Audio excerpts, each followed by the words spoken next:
Welcome to the Indie Film Hustle Podcast, episode number 61. The road to hell is paved with works in progress. Philip Roth. Broadcasting from the back alley in Hollywood, it's the Indie Film Hustle Podcast, where we show you how to survive and thrive as an indie filmmaker in the jungles of the film biz. And here's your host, Alex Ferrari. Welcome, my indie film hustlers, to another episode of the Indie Film Hustle Podcast. I am your humble host, Alex Ferrari. Don't forget to head over to freefilmbook.com. That's freefilmbook.com to download your free film audiobook from Audible. And today's show is sponsored by Screenwriting and Story Blueprint, the Hero's Two Journeys, taught by the legendary Michael Haig and Chris Volger, our guest today, which I'll get to in a minute. You can head over to indiefilmhustle.com/story blueprint. That's indiefilmhustle.com/story blueprint. And it is on sale for $19 until April 4th. So hurry. So guys, I want to welcome you to a very special episode to me, because today we have on the show Chris Volger. Chris is the writer of The Writer's Journey, an integral and amazing part of my development as a storyteller. This book kind of changed my life. I read it when I was in college 20 odd years ago.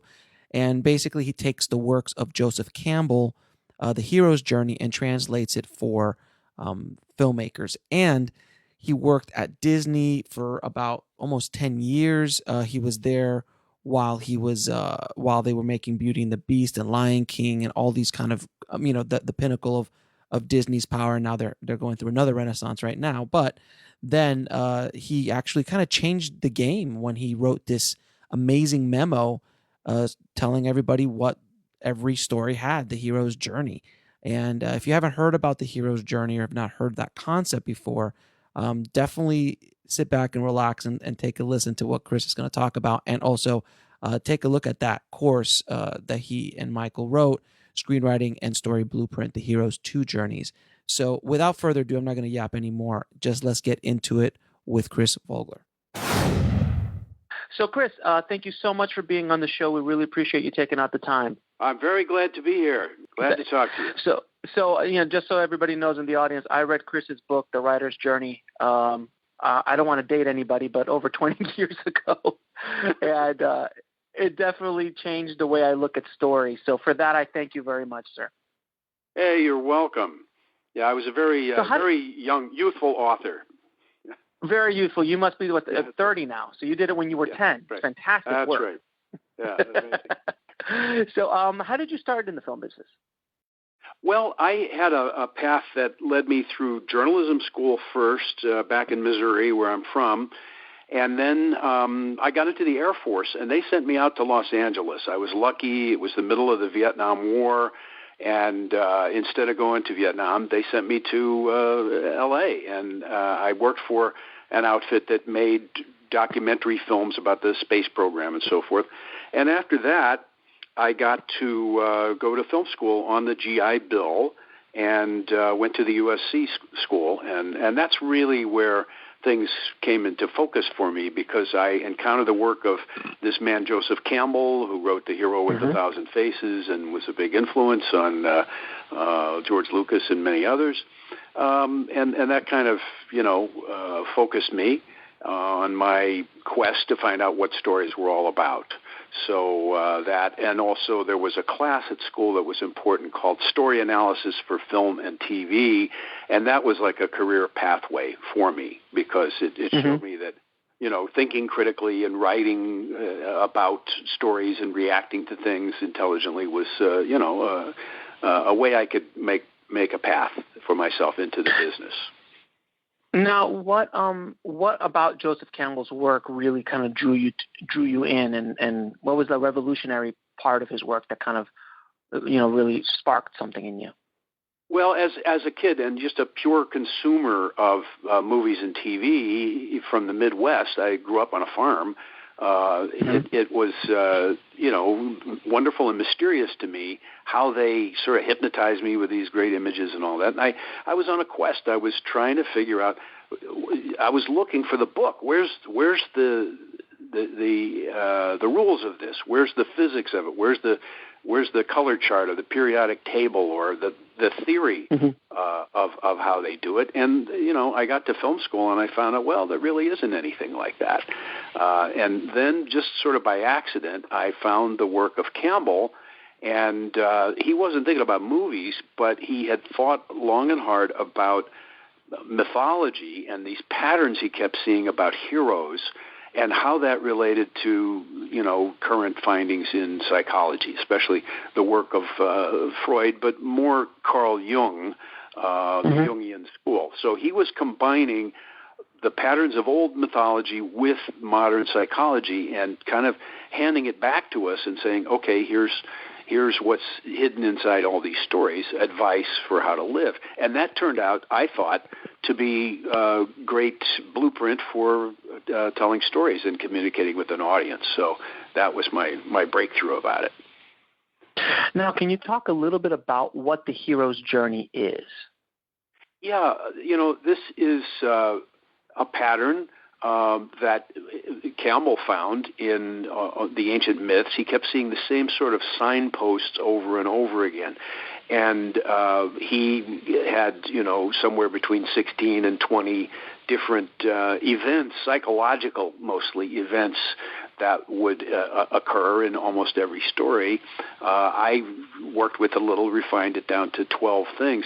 But the essence of it is, everybody at some stage in their life has an ordinary world that they know, and then they're going to go into something new and different, and a new relationship, new job, a war starts, or a catastrophe happens, or a health crisis, whatever it is, you're going to be in a new world. And so it's about exploring that world and how the difficulties of it can almost kill you. That's sort of the essence of it, that this is, change in life is dangerous, and it can be threatening, but that can also change you and make you stronger and more resilient and more alive and conscious and human. So that's the basic essence of it. People start in an ordinary world. They go out, either because they're itchy inside or they are being forced to it by outside circumstances, and they explore something new.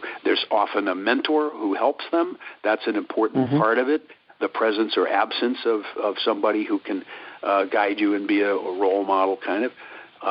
But that's the essence of it, that you are transformed by an intense experience of going through a change and entering a new stage of life. And you're not the same. You come out as a different person. So that's kind of the essence of the idea.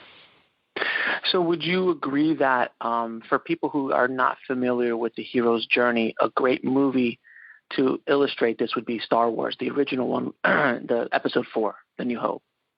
Yeah, that was, it's always been the easiest way to show where the signposts are, because George Lucas was very conscious of Campbell's work. He had read about it even before film school. He was aware of Campbell because he had, studied anthropology and various other things, and found Campbell that way, and had the same, I think, insight I did, that, this would be great for plotting stories and giving them a little bit of this mythological resonance and psychological reality. So, it's easy to see the signposts because he made them big. He made all of the turning points very clear and obvious. The pattern calls for a call to adventure, and there's the Obi-Wan Kenobi. The literal call for adventure. Yeah, there's literally this call to, everything is literal like that.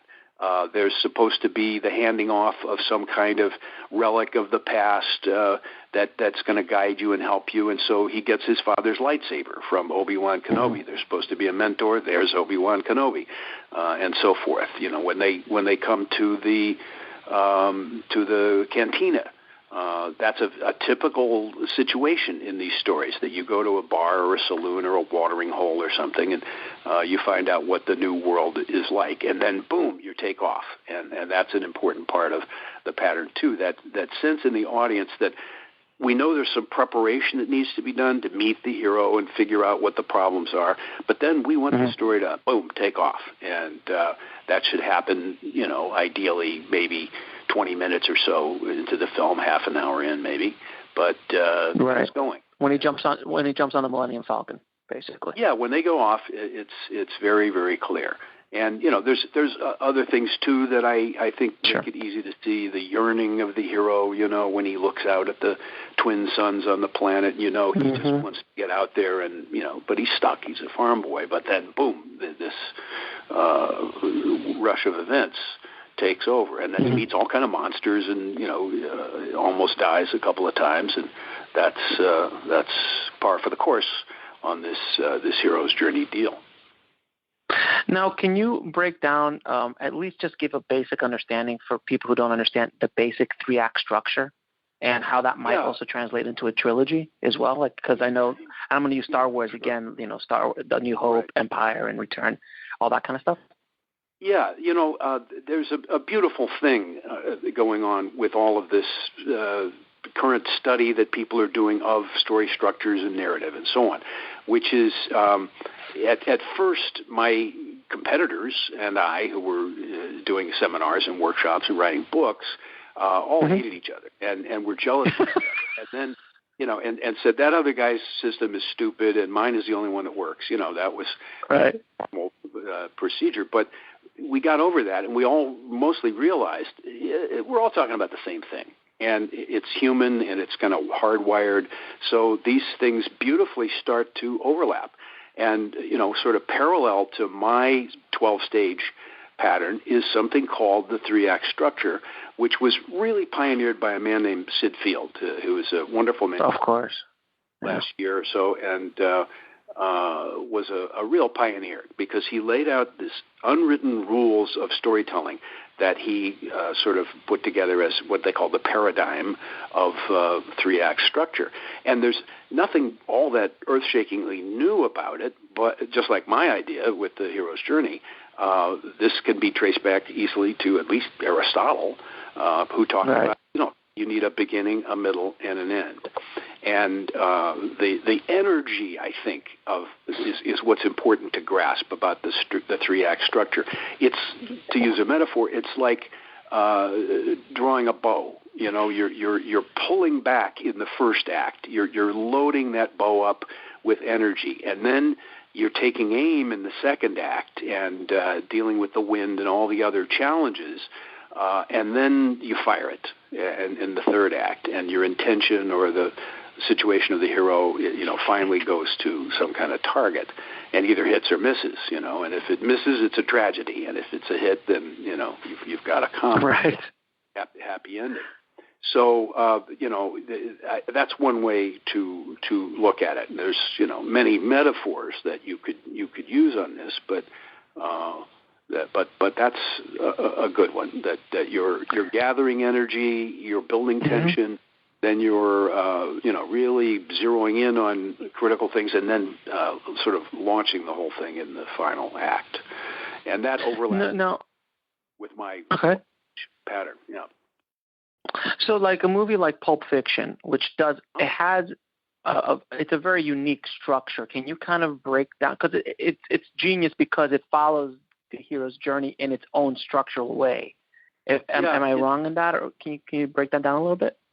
No, that's a really interesting and challenging one to analyze because it's so ambitious. First of all, those guys, the writers of that, were trying to Roger Avary and Tarantino were trying to deconstruct things and tell multiple stories, and that's very challenging. And they chose to do them out of sequence and play around with our expectations of what will happen in order, and that's refreshing. But you can undeconstruct it, you can reconstruct it, and sort of lay it out in a linear way. And it's a very, in some ways, conventional storytelling that they're doing. The heroes, on all the different threads of the story, have an ordinary world. They all go through some kind of drastic challenge and change and enter into some new situation.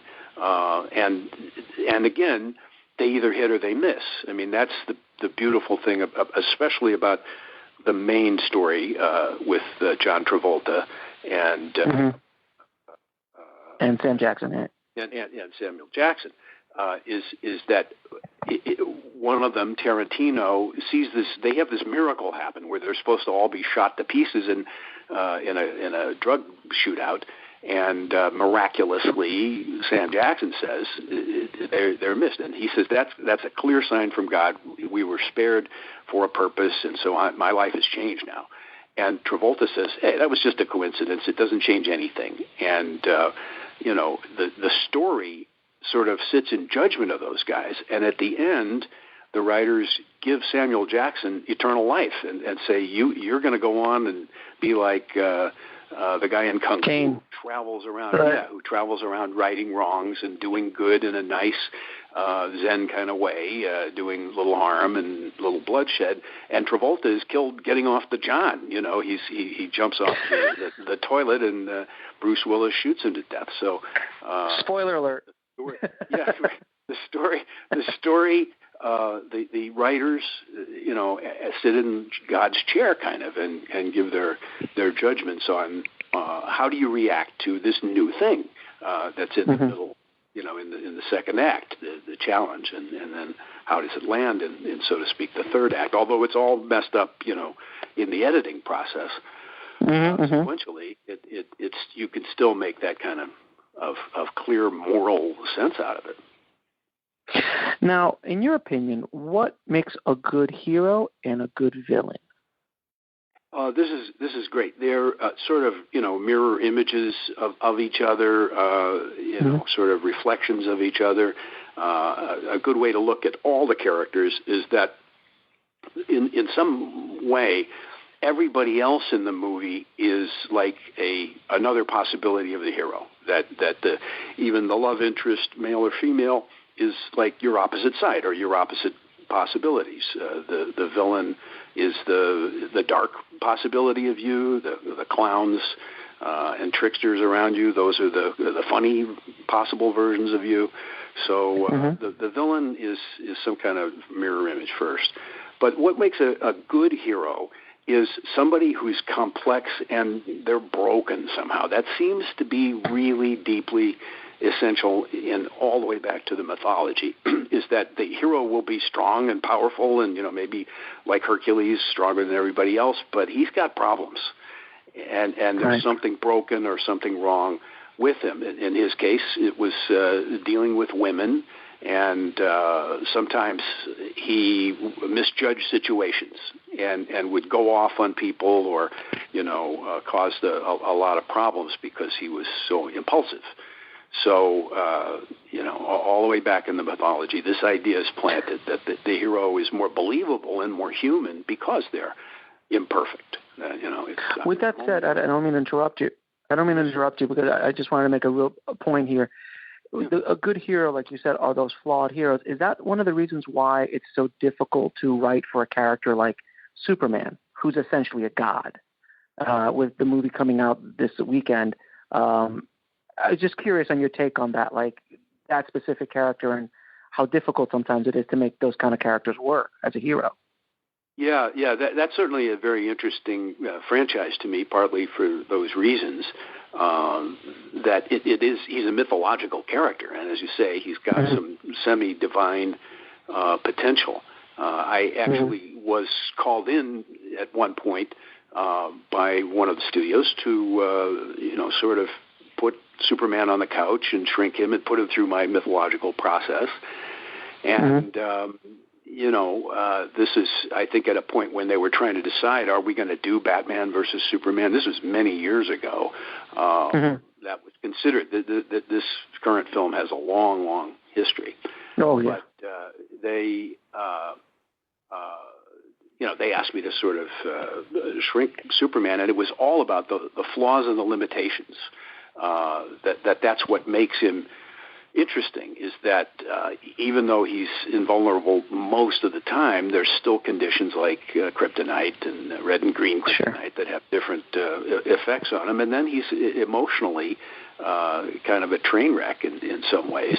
And that's, charming. That when he puts those glasses on, for some reason, he becomes shy and bumbling. And can't say what he really thinks, and is very, very easy to identify with. So, you kind of get the best of both worlds. It's a superhuman set of possibilities, but with some realistic limitations. And then, but that's why I think Batman. Well, yes. That's why Batman is such a relatable character because people can identify with him. He's much more popular than Superman. In many ways. It's very, very interesting how we use these characters as meditation devices or something, and we think through the stories about different developments. What does it mean to be a man? What does it mean to be a patriot? You even look at the colors of Superman's costume or Batman's design, his costume, and it just is sort of a mirror reflection of what's going on in society at the moment, or what society thinks is important. So, Batman, for some reason, that one seems to be a laboratory to experiment with all kind of different kind of dark, brooding thoughts. But there's such a range within Batman that people can just turn the dial to comedy and grotesque, silly things and get a big kick out of it and even find meaning in it. But then turn the dial the other way to Batman is a complete lunatic and a reflection of the nuttiness of our own society. So it's really fun to see how the writers do this, but also really how the consumers are using it to figure stuff out. It's just entertainment, they say it's just cotton candy for the mind, but there's much more going on in even the silliest things.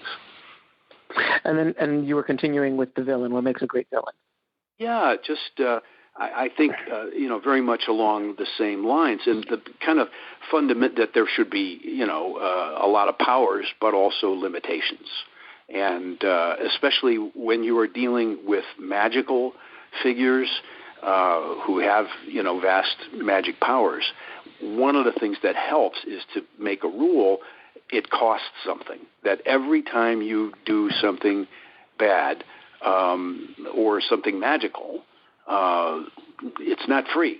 It costs you something. You may lose, you may become partially paralyzed. You might become blinded, every time you use your X-ray vision or whatever. And that just makes the game so much more interesting that he can do anything. And then for the kind of more everyday villains, I think it's useful to realize they don't think they're villains. They think the hero of your story is the villain.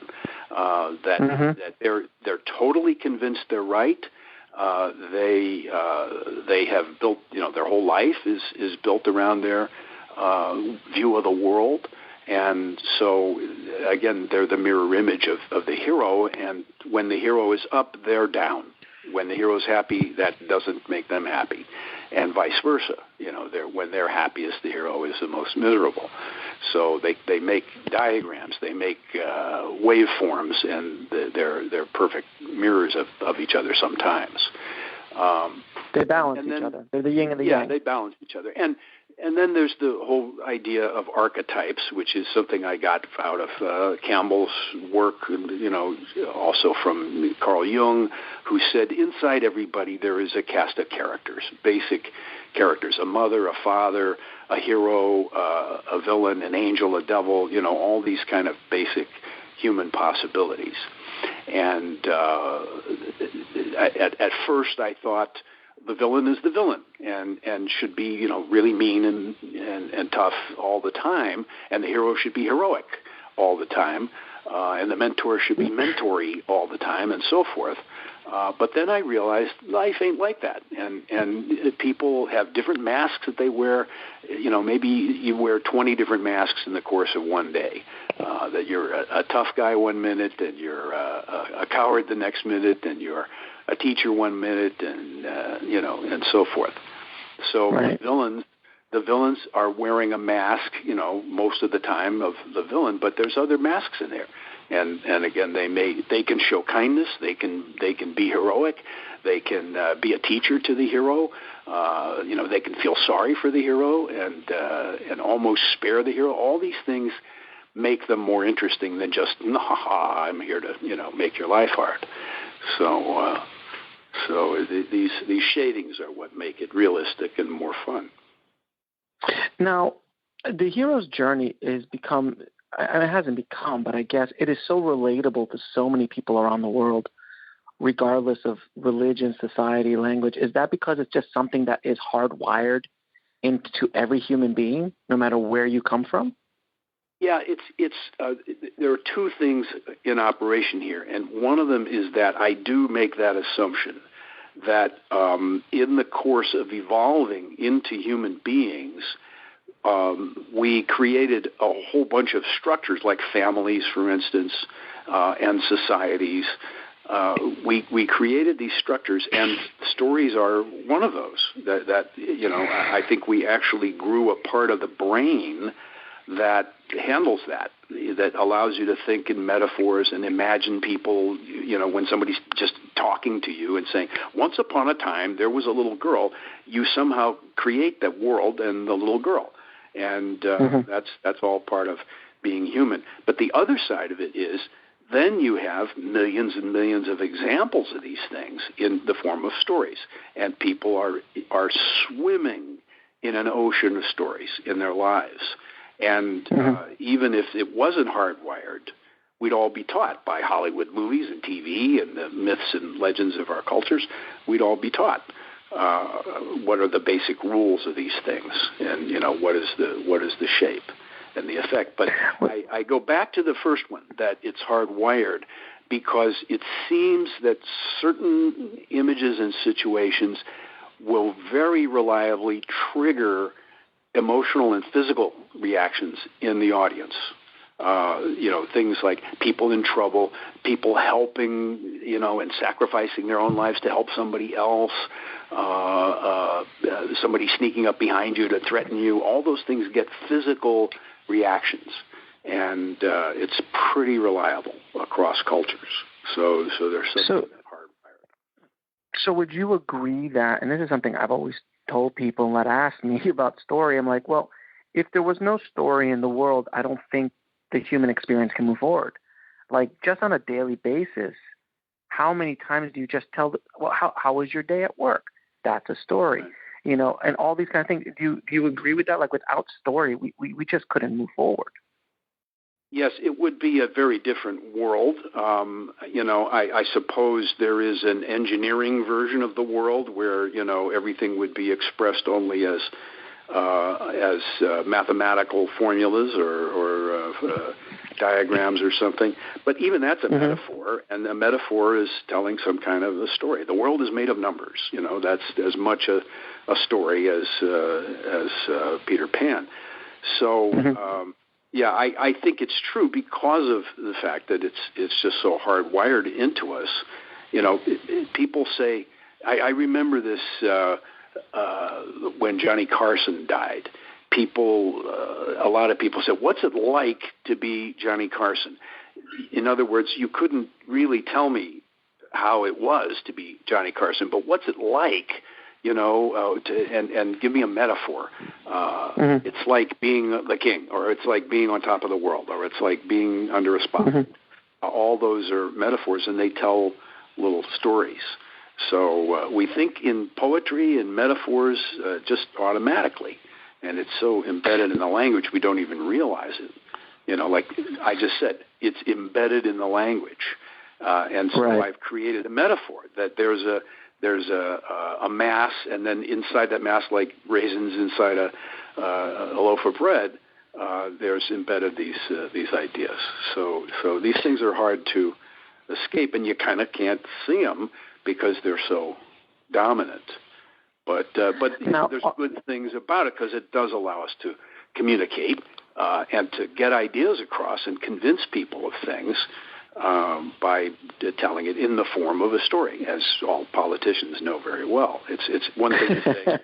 It's one thing to say the veterans are being mistreated, But it's much better to say, here's a veteran, and this is what happened to him, and look, and he, had all this sacrifice, and now he's suffering, and so now, wow, that's a whole different level of relationship and identification. So it's powerful. I see it with my daughters who are 4, how story impacts them, and how I'm using story now just to kind of relay core, as George Lucas said, the meat and potatoes of our society, like, the boy that cried wolf, don't lie, things like that. It's so powerful, and how these stories, like the Grimm tales and things like that, they just go on from generation to generation. And now the Disney stories and the movies and stuff like that, movies that I saw when I was growing up, now I'm showing them to my girls. And Star Wars is one of those, kind of the new generations are catching up with that, the stuff that we grew up with. Younger, it's just fascinating to watch. Now, are we all on our own hero's journey, basically? Yes, that's one of the biggest insights I had. By the way, your daughters are very lucky because you're keeping up this ancient tradition and you're not outsourcing it to the technological stuff. That's part of it, but introducing them to it and talking to them about it, reading the stories to them especially, is critical. But that was the big insight from the very beginning. I said, wow. When I read Campbell's book at film school, I kind of skimmed through it. I'm a good skimmer, and I skimmed through it on the bus on the way home. And by the time I got off the bus, my whole life had been changed. And one part of it was, this is great for making movies. This will make better, more entertaining, more international movies. But at the same time, I was aware this is a great guideline for living. It's a template, and it's a metaphor. It's telling you a story. Once there was a person who lived somewhere, and they went someplace, and it changed them. But it's just so clear to me that our ancestors thought it was important, and they preserved it in the form of stories because it's your guidebook for life. For how to deal with the inevitable things. Things are going to come along and wreck your plan, no matter what that plan is. And so how do you deal with that? And the stories are just an infinite well of options and solutions and failures, that too, examples of tragic failures. So, Now, what? Go ahead.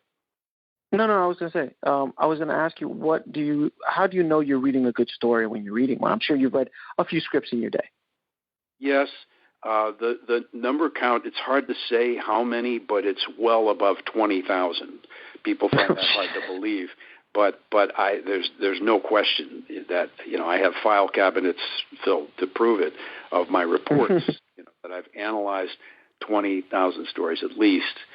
And, the elements of the good one are, I'm a sucker for poetry and for just good writing. And I now am sort of ruined as a reader because I have low tolerance for bad writing. And I'm talking here about just how do you compose a sentence?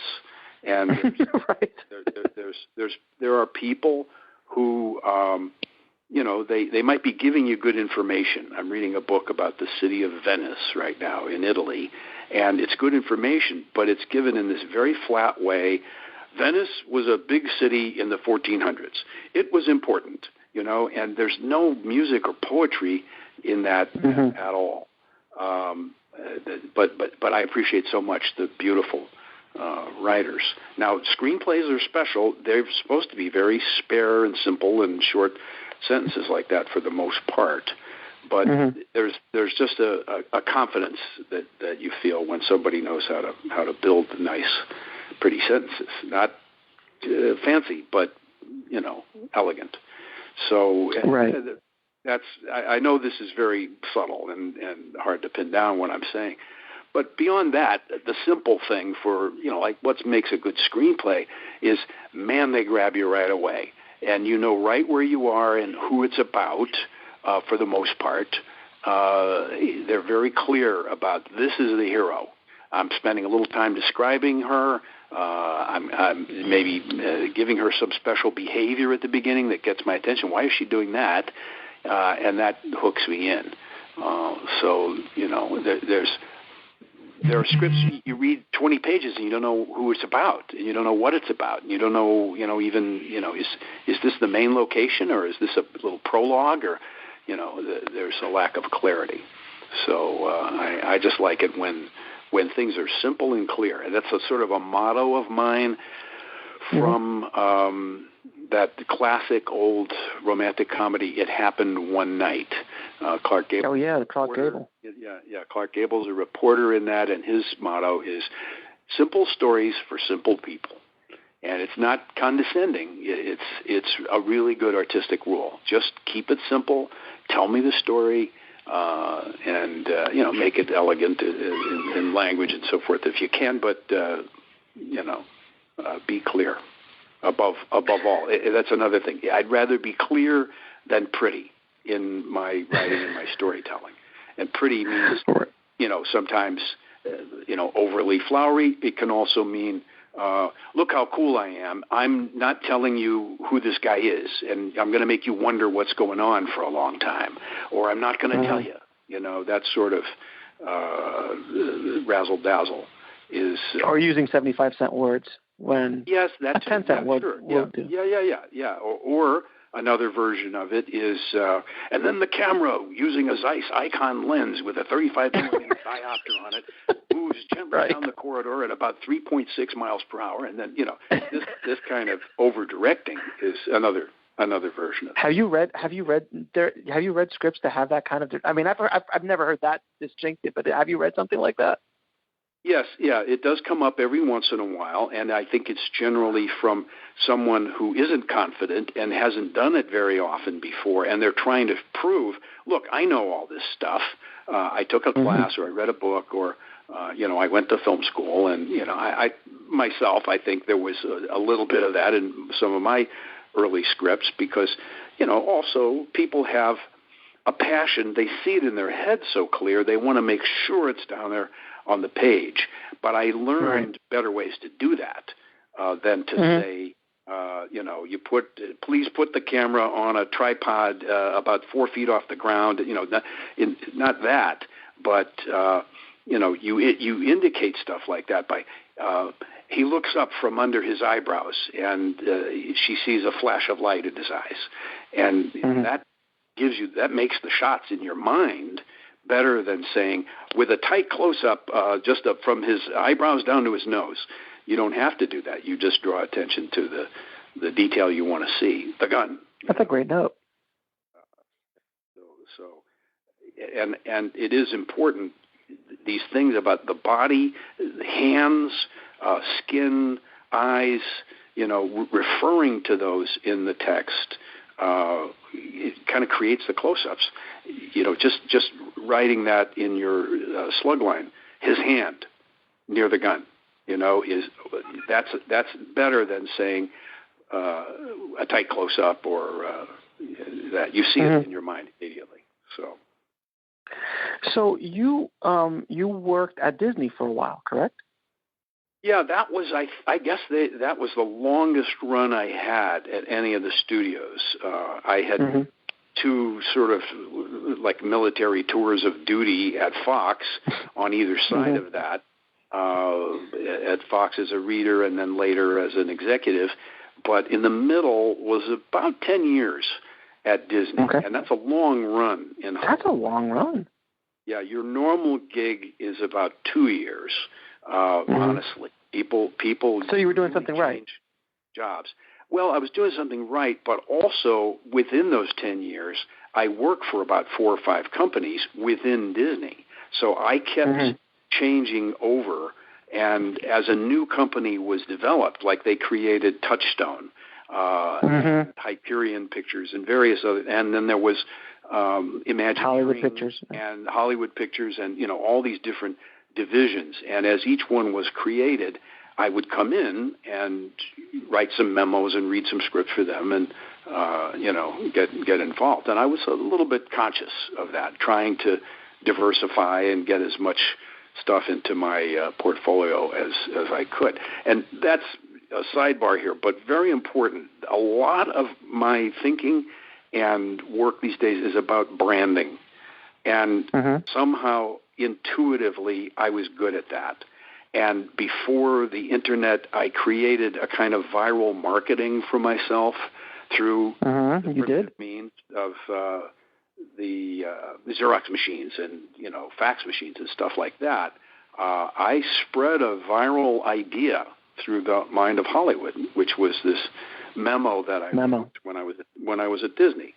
And the memo simply took Campbell's academic idea and translated it into movie language. He talked about the Epic of Gilgamesh or the fairy tale of the Three Shoes or something, and I would talk about, here it is in Ordinary People and Star Wars and various other classic films.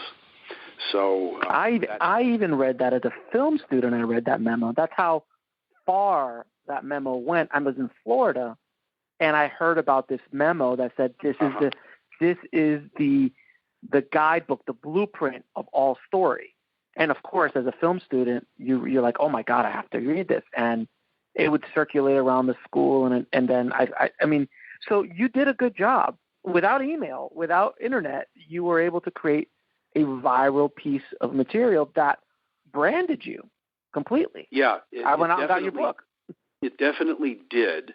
And I have another thought about the branding, which is that branding is really a matter of association. You're associating yourself with different things. Like Coke, one of their mottos was Coke adds life. So they say Coke equals life, and whatever you know about life, whatever you like about life, there it is in Coke.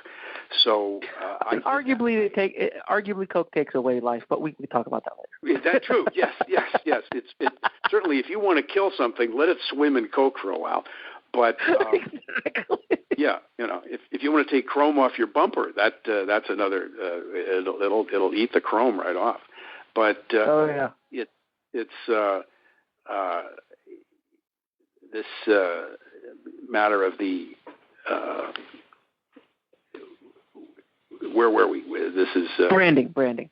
On the branding thing is that somehow I was able to do that and brand myself with this thing because it was almost like something that just popped into my head when I was standing at the Xerox machine. I had written this memo. And I said, you can sort of load this up with intention. And I even left a copy of it on the Xerox machine, on the glass, intentionally, thinking the next person coming along may find this, and who knows what they'll do with it. Well, let's see. Let's see where that goes. Wow. And I think what happened was an executive came in, copied something, and found that and plagiarized it. He took my name off. He put his name on the cover and sent it up through the company ranks because he thought it was good. And it got to the top guy in the company, Jeff Katzenberg, and he said, "This is great. This is the greatest thing that's happened since popcorn. And all our movies and our animation should everybody should read this." And eventually, you got credit though. Yeah, I claimed credit, which is a little out of my character. I'm kind of shy and retiring, but I attacked that one. When I heard that this had happened, I wrote a letter to Katzenberg, and I claimed it. And I said, the word's gotten out that this memo is on your desk, and I wrote it, and not this other guy. And I want something. I asked for something, which is I wanted more involvement in the company. And he immediately responded, to my amazement, and threw me together with the animation people. And that was kind of the high point of my involvement with Disney. They were just starting Lion King, and I went over there to talk with the animators and writers, and I thought, okay, now I have to do a sales job, and I have to explain who I am, and I have to tell them what the hero's journey is. But I walked in the door, and the first thing I saw was a corkboard with the storyboard of The Lion King, and it was all mapped out by the hero's journey. Step 1, step 2, step 3. Really? My memo. The memo got there ahead of me, And with me doing nothing, it did a complete sales job for me, and just rolled out the red carpet. So I walked in, and they knew exactly who I was and what my idea was. And now, arguably, Lion King was, for well over a decade, if not 20 years, it was the biggest animated movie ever, financially. Yes, it was. I must tell you, a bit of a surprise to all of us, who, not all of us, but many of us who worked on it, because Disney had been on this rocket ship in live action, and then they had a couple of, they made 20 live action films in a row that were hits, and nobody does that. So there was something bizarre going on. And then they had made Beauty and the Beast. Little Mermaid, Beauty and the Beast, and those were so good and so revolutionary, they completely revived things. We all kind of felt like, well, The Lion King will take a step back, and it'll just be another picture, and it's not going to stand up. You can't keep going like that, hit after hit. So you almost hope that one of them will drop back a little and lower expectations, and then you come back and try to top yourself. But that would have been probably Pocahontas, not Lion King. Maybe so. Yeah, one of those that followed in the chain. But right. It surprised us all.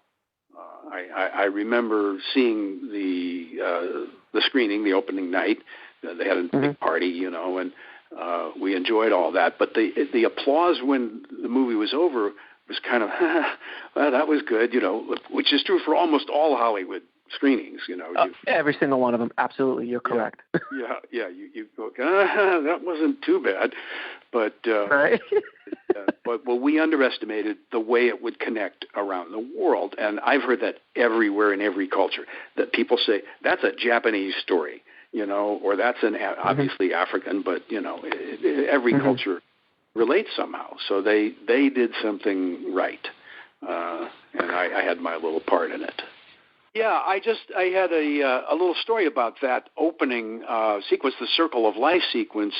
They had fully animated that by the time I got there, and they showed me that sequence the first time I met with them. And then the rest of it was either in pencil sketch form or actual Post-it notes on the corkboard, storyboard style. But my reaction to it was there's something missing. And the missing thing was when Rafiki, who's the kind of the mentor of the story, the kind of magical guy, when he holds up the baby Simba and he shows everybody, I said, wouldn't it be cool if those big clouds up there suddenly opened up and a shaft of light came down and lit up the baby? And everybody in the room wrote that down and started drawing pictures of it, because the animators communicate. And instead of writing notes down, they draw pictures. So everybody drew that, and they stopped the production and put that piece in, which was a big, expensive deal, but they said it was worth it. And that makes the little button on the scene. It's this one little thing, and there's a exactly right place in the music where the music kind of explodes as the baby lion is held up, and that shaft of light just punches it.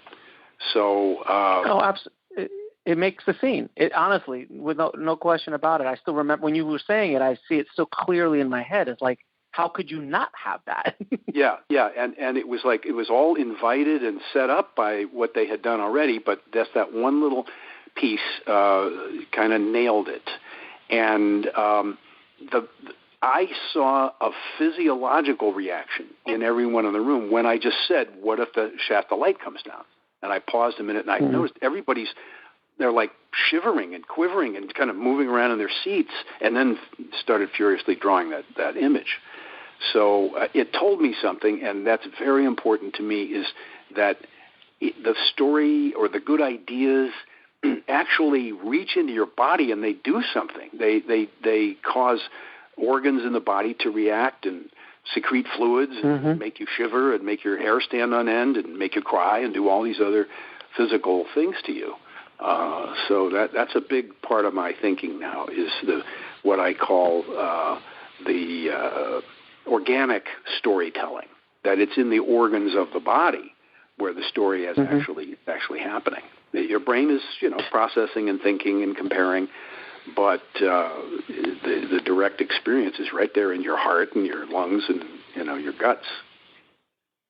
And also, we talk a lot about story structure and the hero's journey and everything like that for actual movies, but there is a part of that goes through the marketing of it, too, to create a storytelling process of the marketing. And 2 movies recently that have done that amazingly well was obviously the Star Wars movie was probably one of the best marketed movies I've seen in a long time, and Deadpool, another amazingly marketed film.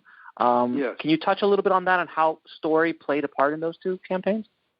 Yes, that's something I'm very interested in. I've done work with companies that do trailers for movies and done a lot of thinking about how they connect.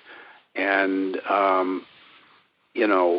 it's something in the first case, in the Star Wars case, they're dealing with what you know, and the objective here was to say, you knew this, but you didn't know this. And so there are little things like there's the sort of iconic shot of the current villain with his lightsaber, where the side flames come out when he sort of flicks it on. And that was like, oh, this is telling you, it's plussing this. It's telling you this is going to be the Star Wars you love, but with some new twists. And right. A simple thing, but something also a little controversial. Got people talking about what does that mean, and that doesn't even look realistic and possible. And so that all worked very well for them. And with Deadpool, that's just a brilliant job of projecting a voice. It was all about the voice and the kind of iconic look of the character in his reclining, lazy position. Those 2 things together made a real strong campaign. And opposed to the Batman versus Superman campaign, which told you, from what I hear, I haven't seen the movie yet, but it told you the entire story. It showed you all the points, the big moments already been given away in the trailer, which is, I think, they had such a potential to do a Star Wars. If they had the confidence, I think that was the big difference. I think the studio behind, with Star Wars, there was a confidence with the marketing. They're like, look, we're just going to just give you just enough to get you excited, and that's what brought everybody out. And with a story like Batman versus Superman, which is obviously like, the fight of the century, they could have done that, but they didn't. They went the complete traditional, old school, let's show them all in the trailer and let's see if we can get some butts and seats on the first opening weekend. And I don't want to get, I know you, these are some of your clients, so feel free to say no comment. No. It's fine. These are observations I've had anyway. It's a matter of his choice about it, and this particular technique of telling you everything and giving you all the plot beats was really worked out at Disney, and it was part of their success for a while that they were reassuring you this movie with Richard Dreyfuss or Bette Midler, whoever it was they were putting in movies in those days, back in the 80s we're talking now. They would lay out, okay, then he's in his ordinary world, and then he's going to go to the special world, and it's going to be weird, and funny things will happen, but dangerous things, and then at the end, through the love of a good woman, he'll figure it out. And right. That worked for a while, but then people really rejected that. And as you say, it's become a safety. It's a default way to do it, and it's so much better when you really know what you have to sell. I was impressed by one campaign in the last couple of years for Maleficent. The movie looks back at Sleeping Beauty and tells the story from more or less the villain's point of view. They knew what they had to sell. Angelina Jolie with the weird black horns and costume, and they just sold that. That was their game. And so, I think that's the ticket is you have to know what it is you have to sell. And sometimes it is the story or it's a new voice or new character. You still there? So I'm going to ask you. Yeah. Go ahead. Yeah, no, I was going to ask you the same questions I ask all of my guests. These are the toughest questions, so please be prepared. What is the lesson that took you the longest to learn, whether in the film industry or in life? The longest to learn, I guess that would be something I'm still dealing with, and in that department, I would say honestly, it's getting out of my own way. I'm still learning that I tend to do things the hard way and make things hard for myself and make more of the difficulties than they need to be. So that's been a slow lesson for me that I kind of sum up by something I call, it's not my idea, but the do easy method. If you're interested in this, it's something that was cooked up by the writer William Burroughs to deal with difficulties in his life. But you just sort of approach everything very gently, and where computers maybe drive you crazy and you want to throw things, there's a way to caress them so that it isn't so difficult and painful. And I'm not a master of this by any means, but that has helped me. So that's. You're still going through your hero's journey in regards to that. Oh, most definitely. Yeah. Oh, yes. So what are your top three? Exactly. Right. So what are your top three favorite films of all time? No order or anything like that. Just three films that really touched you. Well, sure. I always start with my Desert Island movie. If denied all other films, what would be the one? And for many years, this has been a movie from the 50s called The Vikings, which is really the source material or very close to the current Vikings TV series that's on the History Channel.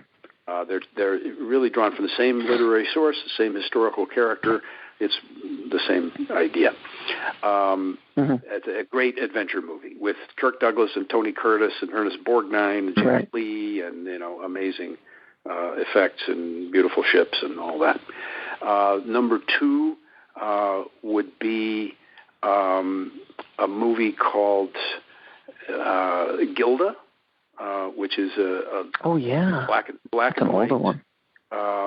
And it's just a special film to me because it's a film noir. It's about a triangle of an evil guy and a woman who's associated with him and a young man who used to be her lover and, the loyalties among all those three people. But it's much more profound than that. It's kind of an essay on good and evil and the devil and God and just profound kind of movie. And then a little more modern thing is a film I'm working with right now. I'm getting ready for a lecture in Paris, and I had to do a French film. So I picked a film called Amour, which won the Academy Award a few years ago for Best Foreign Film. And it's about an old Parisian couple, and the wife has a stroke, and she eventually declines, and they have to deal with her complete downfall as a person. Very uplifting story. Got it. Yeah, it's a tough one, but just beautifully made, and a great example of simple stories for simple people in the best way. Very confident. You mentioned that before. That confidence in filmmakers and storytellers is really nice when you have it, and this guy's very confident. He does a lot of things where he'll just have a black screen, and maybe you'll hear people say, "Are you okay?" And the other one says, "Yeah, I'm all right. No, there's no problem." And they're in bed asleep, and he'll just let that black scene run for almost a minute, and you just kind of breathe and live with it. And boy, that takes confidence. But he's got it. And what is the most underrated film you've ever seen? Let's see. I go to a film that's actually kind of hard to find called They Might Be Giants with George C. Scott and Anne Bancroft, I think, is in it. And it's a play on Sherlock Holmes. It's about a crazy man in New York who thinks he's Sherlock Holmes. and they send a social worker to visit him, and her name happens to be Dr. Watson. So he goes, well, I've been waiting for you, and she goes, but this is all a delusion. And eventually she gets lured into it and realizes he is really the latest incarnation of Sherlock Holmes, or he believes it so much that let's just accept that. And there really is like a Moriarty, a bad guy who's doing things, and they rally. Sounds wonderful. All the oddball people in New York are rallied behind them to stand up to this shadow of Moriarty, and it's a wonderful, inspiring film. For some reason, that one's not in a lot of packages, and it didn't get sold, and it's hard to find. But Got it. It's a little treasure. Now, where can people find you? The best thing would be my website, which is www.thewritersjourney.com. And I also have a blog at WordPress, and that is Chris Vogler's Writer's Journey blog. I don't. Okay, and can you tell the people? Yes. And can you tell the tribe what books you've actually written besides the Writer's Journey, or because I know you've written a few books, correct? Well, I have. Yeah, actually, I'm building a little library. I wrote, the first book, The Hero's Journey, 20 years ago. Then a few years back, I co-wrote a book with a buddy of mine who's a film director and teacher in New York named David McKenna, and that book is called Memo from the Story Department, and it's about the secrets of structure and character. Memo from the Story Department. Okay. And my original memo to Disney is in that about the hero's journey, but also all the other stuff that David and I have used in our work over the years, other frames, other systems. Like there's a fairy tale analysis technique. There's a way of looking at characters that goes all the way back to the days of Aristotle. There's a chapter on vaudeville and how the traditions of the stage are still useful for filmmakers today. So it's good that way. And then the third thing, the title that I can claim is I wrote a Japanese manga, their version of a comic book. And sure.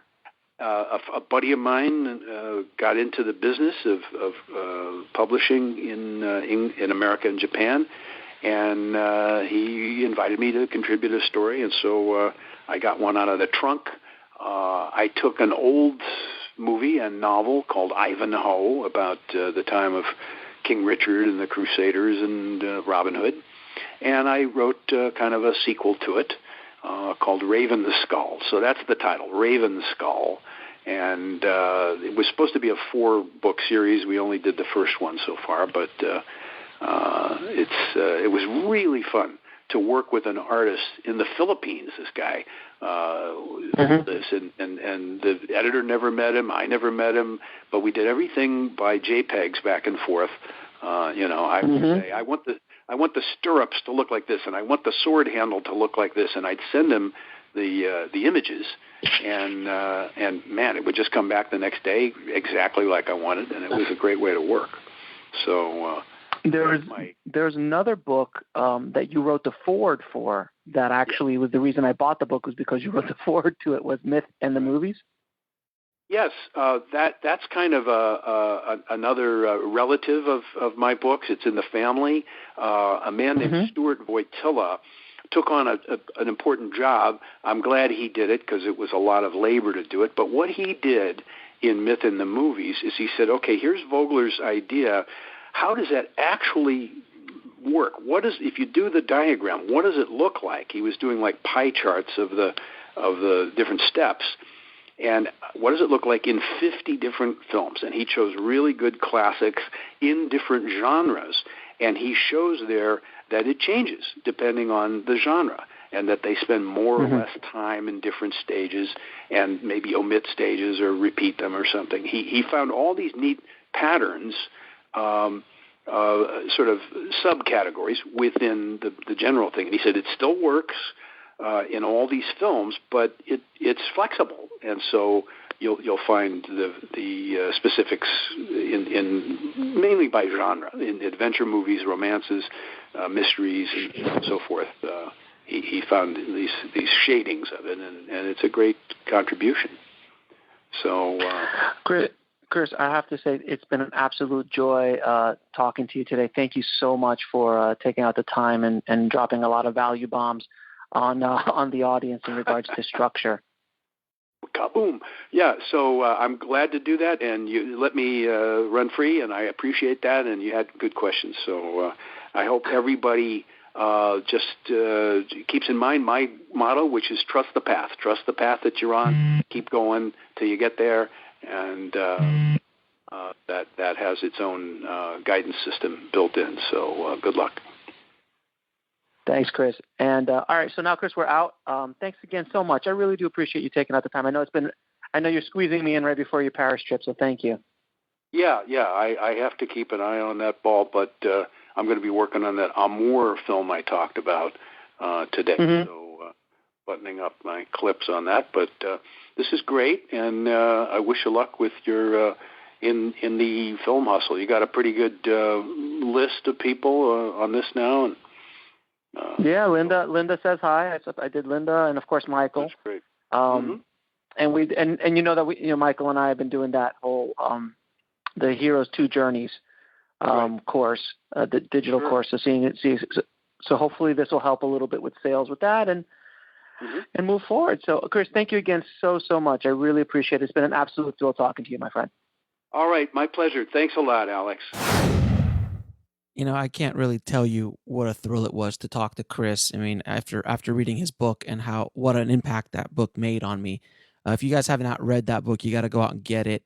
Writer's Journey, and you can get all that, and you can get the links to his books, the course, and all his direct websites and stuff like that at indiefilmhustle.com/061. So a lot of you guys in the tribe actually email me a lot of questions, and specifically certain things about different parts of the business, and I do my best to answer them, but I had this idea of creating an episode a week, at least one episode a week, I'm going to try, of just answering questions, just answering straight questions from the tribe. So I wanted to, and I want to call it Ask Alex. I know it's extremely creative, but we're going to try to do this once a week, and we're going to create a YouTube show around it, so you can watch me answer the questions, and then I'll also be releasing it on the video podcast as well as the regular podcast as well. So want to try to get more value to you guys, and this is a community, so and this is our tribe, so everybody talking, asking me questions. It might be a question that somebody else has that they haven't asked it to me, but this other person did, and if I can answer it for everyone, maybe I can help more and more people. So that's the goal of what we do, what I do here at Indie Film Hustles. I want to try to provide as much value to you guys as possible. So if you have any questions, email me at askalex@indiefilmhustle.com. That's askalex@indiefilmhustle.com. And we're going to create a website as well. That would be indiefilmhustle.com/askalex. So you can be able to go straight there, and hopefully we'll have episodes every week on me answering questions for you guys. So I'll be launching that probably within the next month or so, but please send in those questions, and anything about the film industry, film business, film marketing, post-production, whatever you want me to answer, I'll do the best I can to answer those questions for you guys and provide good value to you guys. All right. So again, that's askalex@indiefilmhustle.com, and the website is going to be indiefilmhustle.com/askalex.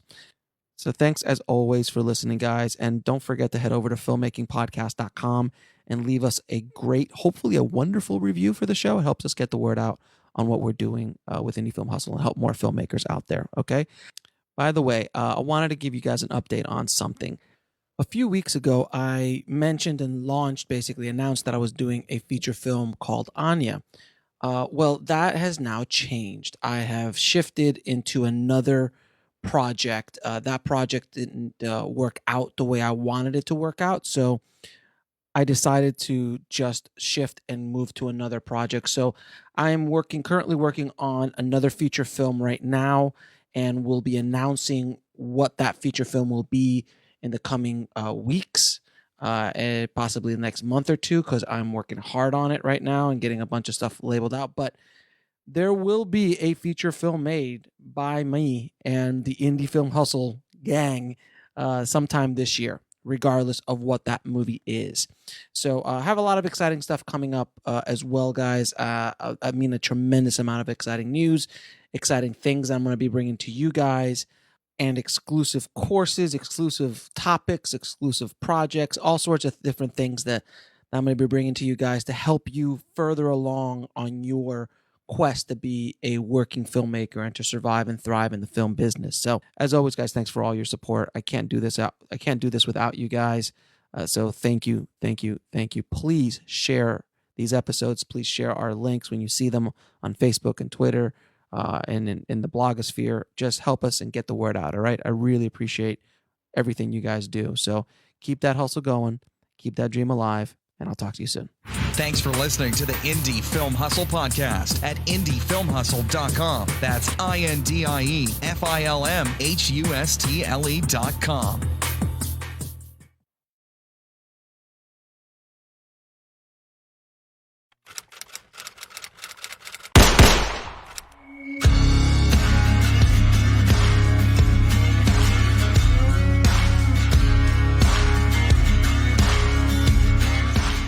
I'd like to welcome back to the show returning champion, the legendary Chris Vogler. How are you doing, Chris? I'm doing very well. Thank you. Thank you so much for coming back. Last time you were on the show, which was about 3 years ago, I think at this point, I said to you many times then, and I'll say it again, when I picked up the writer's journey as a young screenwriter, filmmaker, it completely changed my life. And it was my gateway drug into Campbell in general, which I'm sure you hear 1,000 times. It was my gateway drug. And it really, really just changed the way I looked at storytelling. And it is a foundation that every screenwriter and storyteller should know, whether they use it specifically or not, whether it applies to every single story or not. It's definitely one of the building blocks of a good story. So I am a huge fan, and now you're back because you're just releasing the 25th year edition, the anniversary edition of The Writer's Journey, and we're going to talk a little bit about the book, the updates, how the hero's journey has changed. If it's changed at all over the years, and so on. So for people who don't know who you are, can you tell us a little bit about you and the book? Yes, I made a career for myself in Hollywood as what they call a story analyst at first, reading scripts and writing reports, evaluating not just scripts, but every kind of literary property, even down to cartoons, comic books, epic poems from the ancient past. I mean, you have an army of people like me at every studio who are evaluating the material. So this was how I sort of cut my teeth and got a lot of examples under my belt to compare to this hero's journey idea that I had come up with in film school at the USC. As a kid, I was absolutely transfixed by movies and certain TV shows. And I just wanted to pull the screen apart and climb in there. I had this desire to be part of it. Growing up in the Midwest, it was a remote possibility for me as a farm boy from Missouri. But I found my way there and got involved in the studios and was lucky to find an answer to my question. I came on a quest to figure out the unwritten rules of screenwriting. I knew there had to be some principles, what we would now call algorithms, for how do you decide what to put in, what to leave out, what to emphasize, how to blend all this together. I was looking for that system, and there wasn't anything. There were very few screenwriting books at that time, and I was lucky to find it in the work of this man, Joseph Campbell, who was a big influence on Star Wars and George Lucas and many other films and books since then. And it just hit exactly the right note for me at the right time when the first Star Wars movie came out. So I had the collision of those two things in my brain. Here's Joseph Campbell's ideas about this ancient form from mythology, and here's a modern cutting-edge technology entertainment that's making use of all that stuff. So the two things slapped together in my head at the right moment. And then I had a long period of time working for the studios to test it out on thousands, literally thousands and thousands of examples, and found it to be really a lifesaver. I don't know how I would have done that job without some orientation about what makes a story interesting and gripping to an audience, and how does it hook you, and all these other things that you get from looking at mythology. Great. And I remember there was a very famous memo that kind of brought you to the forefront when you were working over at Disney, if I'm not mistaken, correct? Yeah, that's right. I started at Fox, worked there for a couple of years, and then switched over to Disney. And I've been working there for a while, just doing the routine job, but I was getting a little bit more attention within the company and a little bit more responsibility, because they knew I was good at pop culture things like comic books. I was good at general research, so they could throw things at me, and I could respond quickly and give them an answer. I was like Google before there was Google. But we were in a culture at the studio at that time where memos were big, and they were being very well written by the head of production at that time, Jeffrey Katzenberg. He would just throw down a memo, and it would like shake everybody up and give a completely different perspective on how we were going to operate. So I turned this idea from Campbell into a nice, tight little 7-8 page memo that I sent around the studio with an intention. And I think this was important. I intended for that thing to work like nanobots, like little robots that would go and spread my message around and get people talking about this hero's journey idea, which I thought it's not theoretical, it's not academic really, it's practical and useful, and like right now we can put this to work on commercial films, and not just adventure films and fantasy films, but it worked for me for everything. So that memo spread around Hollywood very quickly. It went viral. Mm-hmm. Again, before the technology that we now have. This was faxes and Xerox machines, but it spread all over. And I got feedback right away from people saying, it was mentioned at the top meeting at Paramount the other day, or somebody over at Sony said, hey, have you read this memo? So it became the flavor of the month for a while. And I watched to see, is that going to last, or will it be a flash in the pan? And it ended up sticking. You know, it was something that made sense. It was simple. It was clear. And the memo did its job. And then eventually I added to it. But part of the legend, and this is about branding yourself, which I think everybody has to do. You have to think this way. How do you distinguish your work from all the other people who are doing similar things? My brand was, I am associated with this material, Campbell, Lucas, Star Wars, Disney. Eventually I worked on The Lion King because of it. But part of the branding legend is the true fact that the memo was plagiarized almost immediately. Some executive at Disney tore the cover sheet off with my name on it and put his own cover on it with his name and submitted it to the highest levels of the company. And there was a big thing about, oh my gosh, this is an amazing system. And a way but you couldn't get away with that. I mean, like everybody else in town saw it, that it was yours. Like, well, this was the value of spreading it, because I had salted it around so thoroughly that as soon as it came up in the meeting, people, they left the meeting and immediately started calling me and saying, hey, this guy's taking credit for your work. So I did something that was way out of character for me, because as a reader, you're generally passive and you sort of operate on a doggy door approach where they slide the script through the door and you slide the report back again. Like a prison, sir. Like a prison. Yeah. You never see them except maybe the tips of their shoes. You don't really deal with the brass. But I stepped out of that just a little bit, and I wrote a letter directly to Katzenberg over the heads of many department chiefs in between. I jumped the track there, and to my amazement, he responded immediately. He said, "I know what happened. I got it. I see you're the guy who wrote this, and I have something for you." Because I had asked. I said, "I want something. I want more. If you think this is good, I've got plenty more. And I want deeper involvement in the company." And he said, "Yes, I see that. And I think where you belong is over with the animation guys," because they were just ramping up. They had done, they were working on Aladdin and on Beauty and the Beast and so forth. And they threw me in on Lion King, which was not a bad film to get thrown in on. Not a bad start. Although nobody knew that at the time. I mean, Sure. This was kind of an amusing thing.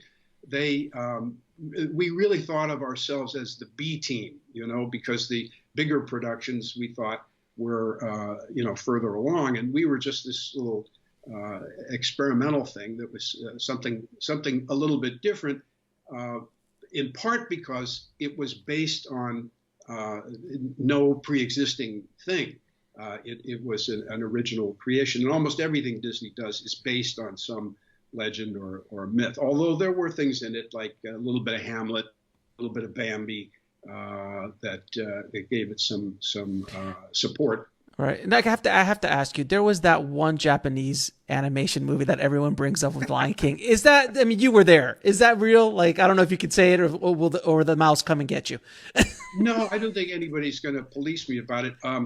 I was not aware of that myself, but I did hear the animators talking about it, saying, this was their take, isn't it an interesting coincidence that we picked up this thread of lions in Africa and we started working on it, and we ended up developing something. You could put the two things side by side and go, oh yeah, here's Kimba, here's Simba, and there were these similarities, and animators love this. They love paying homage, to other filmmakers. They put in jokes and references. I worked on a Japanese style comic book, a manga comic book, and I was just amazed by how many times they inserted salutes really to other artists and other comic books. So it was just part of the culture there. But I didn't see any signs of deliberately, ripping anybody off. But that's not a matter for us. It's for the courts to decide. Exactly. Now, so you jumped in at Lion King, and I think this is during the Renaissance. Katzenberg brought in the Renaissance, the animation Renaissance, because Disney animation was pretty much in the doghouse for a while. It had been a long time since any big hit had come out, and I think it started with Little Mermaid. Yes. And then and then Beauty and the Beast was a monster hit. Then Aladdin came out, and I think Aladdin was before Lion King, right? Yes, it was. Yes. Right. But then Lion King exploded, and then I think that was the peak of that Renaissance. And then there were still a lot of good movies after it as well.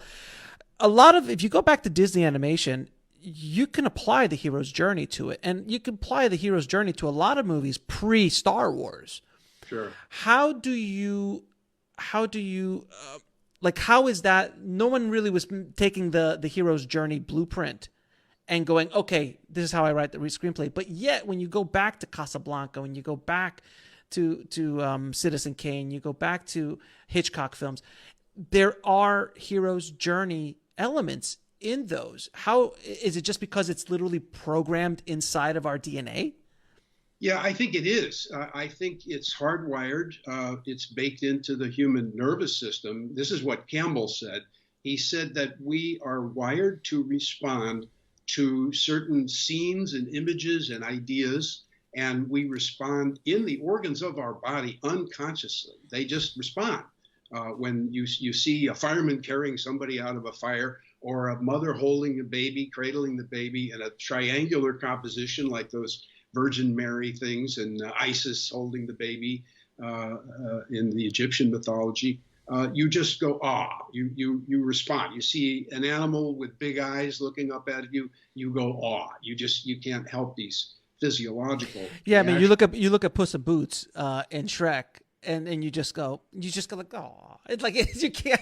It's like it's a feeling inside you. You can't, even if your heart is a rock, you go inside. That's cute. Yeah, I thought it was brilliant, really, that they made use of that. All that cat does is turn and look at you, and the eyes get huge, and you go, you can't, you whatever he's just done, you forgive him. You feel sorry for him. So Campbell is tapping into these images and these kind of scenarios that are hardwired. Like you said, if someone's saving somebody else, you're going to feel something in real life or in a film or in a story. If someone kicks the dog, that is a specific feel. Like if you're hurting an animal, if you're hurting a child, if you're hurting someone that's weaker than you, instinctively in our core, we generally feel the same. We all feel it, unless you're a bully too, and you go, "Hey, that's great that you kicked the dog." But generally speaking, normal human beings have those innate feelings. And I think what you're saying in the writer's journey, as well as what Joseph Campbell was saying, is that if you can tap into those images, that kind of storytelling, and incorporate it in your films, in your scripts, you're just tapping into something that is universal. Yes, I think, the answer to your general question here has to do also with levels of consciousness. I think that the hero's journey was present and operative in filmmakers and storytellers from the very beginning. I mean, you go back to the Odyssey and to Gilgamesh, and, the earliest things written are you can open them up and you find there's this, that, and the other element of the hero's journey. But people were not openly conscious of it. And I think that's the difference of the time we're living in, that because partly my book and Campbell and the notoriety and notice that those things have gotten has moved these patterns up into consciousness a little bit more, so that even the audience is aware of them as meta patterns. And they kind of have, what's turned out is that people have a certain pleasure in finding them and going, oh yeah, I know that. That's the thing they did in Star Wars, or that's the thing they did in Superman. And there it is again, that people like to spot those patterns. So all of that, even the language of it, has come up more into consciousness. And for me, that's actually a bit of a danger, because I don't want it to be completely conscious. I don't want the audience going, oh yeah, step 13. Oh yeah, there's the blah, blah. I don't want them thinking that. And I don't even want that when I'm watching something. I get a certain workman's pleasure in identifying step 1, 2, 3, and saying, oh, they're 3 minutes late on revealing something. But what's really fun for me is going to the movies and having no idea what's going to happen next, and not knowing what's happening internally to my organs of my body. Just responding is wonderful. And then I might go back later and analyze it. But I like to be just swept away by a story that's unpredictable and maybe looks rough when you analyze it by these standards. But it still can sing to you. Isn't it? I mean, it's so much tougher to be a writer today than it was 5 years ago, or 10 years ago, or 20 years ago, or 50 years ago, because the audiences are so much more educated in the process. I mean, in the 80s, when I was coming up, and when I was working in my video store, I couldn't find behind the scenes of movies. There was no DVD extras. There was no YouTube. There was nothing. So the information about the filmmaking process, let alone the storytelling process, there was just nothing there. But now you could just go on YouTube and find 1,000 different, people talking about the hero's journey or or multiple different storytelling techniques and things like that. People have become so much more educated about the process. How do you suggest screenwriters work within that world? Because it is so much more difficult to do it. I mean, my feeling is that if you can execute the hero's journey perfectly, really well, it doesn't matter. That's my feeling. I don't know. What do you think? Yeah, well, I think the key to all of this is to be aware that the audience does know a lot. They are very well educated, as you say, but you can still work with that and sometimes set them up. Okay, I'm going to show you, here's a wizard, all right? And the wizard is nice, and he or she is going to help the hero, and they're going to give the hero, all this is doctrine according to the hero's journey, and then reveal not what you thought. This person who seems to be helpful is actually working for the bad guys, trying to undermine the hero, jealous of the hero, some other unexpected twist, so that it's always new again. And this is what I tell people is you are obligated as a filmmaker to know this set of instructions or patterns, this and many others. This is not the only one. And I, in my own work, I don't exclusively use the hero's journey. There's lots of other ways to do this.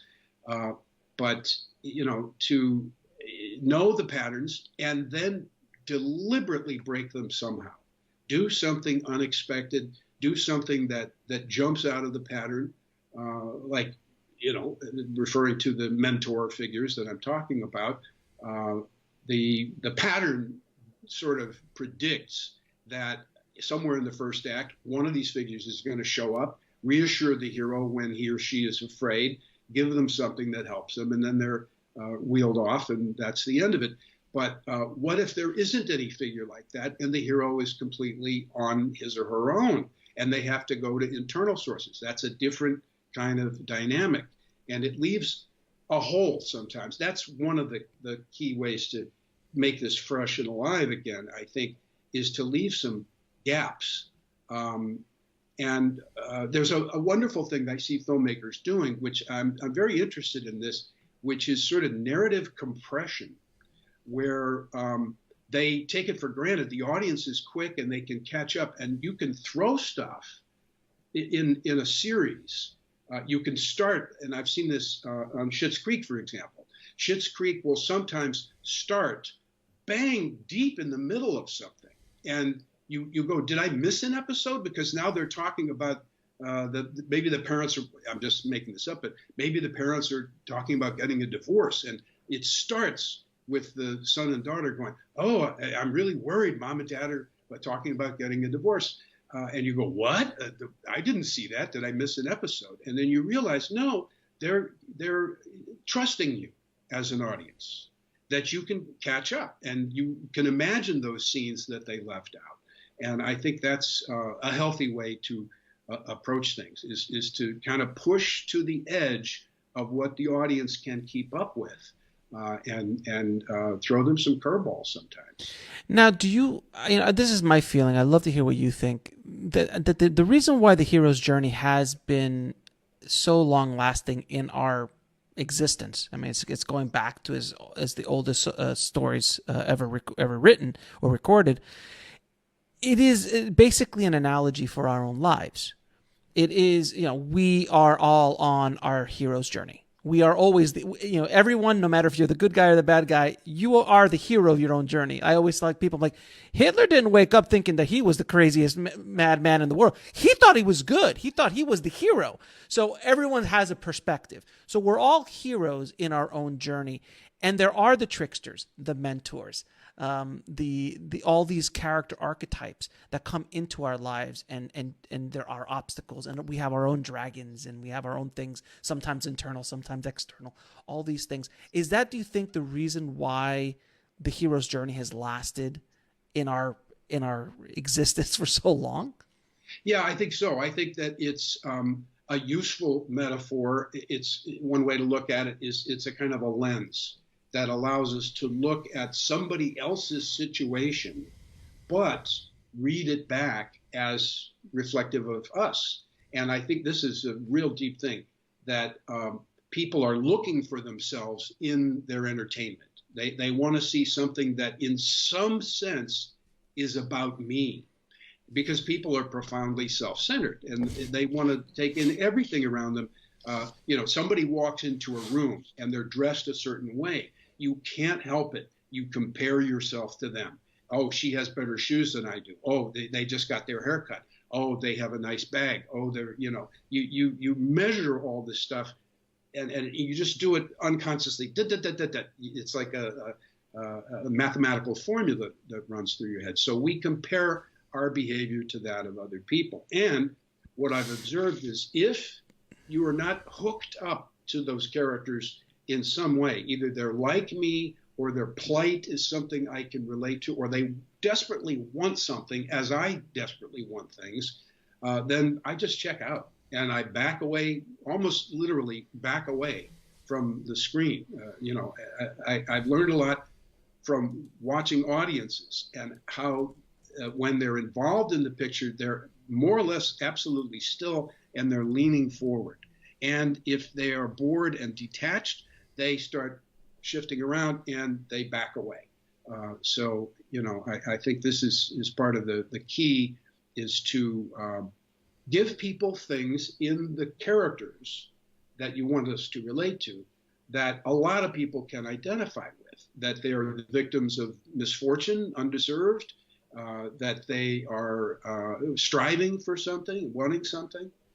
A good example is there's this new show just coming out called Emily in Paris. Yeah, I heard about that. I haven't seen it yet. Yeah, and it's a beautiful show. It's lush, it's gorgeous, it's superficial, beautiful salute to Paris and young ambition and so forth. But in every new show that I look at, I'm trying to decide, am I in this for the long run, or am I going to let it go after one or two episodes? And with that one, I had very little impulse to continue, because they didn't do one essential thing in the first episode, which is tell me what that character wants. Yeah, she didn't want anything. She was given a trip to Paris, and she never expressed a desire to travel, a desire to go to Paris, a desire to, we never saw her ambition to rise in the company. She just was like flooded with these gifts from heaven and is walking around in awe about Paris. And you could guess that she had the general desire of every young person to succeed or to have an adventure. But she never said it. It wasn't expressed. Nobody around her said it. So I found myself not really involved. So I think this is important to let people know what does a character want. As soon as I know what they want, I want it for them, and I have now almost merged my personality with theirs. Even if it's a villain, and the villain is trying to undermine society, I'm kind of going, oh, he almost lost his chance to undermine society. And, you automatically plug in. Now, a lot of the concepts that you talk about in the writer's journey, and Campbell talks about in the hero's journey, are very, broad. Meaning that the hero, like, let's take, you identify with Luke Skywalker because, of all the things that Luke Skywalker wants to do and things like that. So it basically appeals to a very broad audience.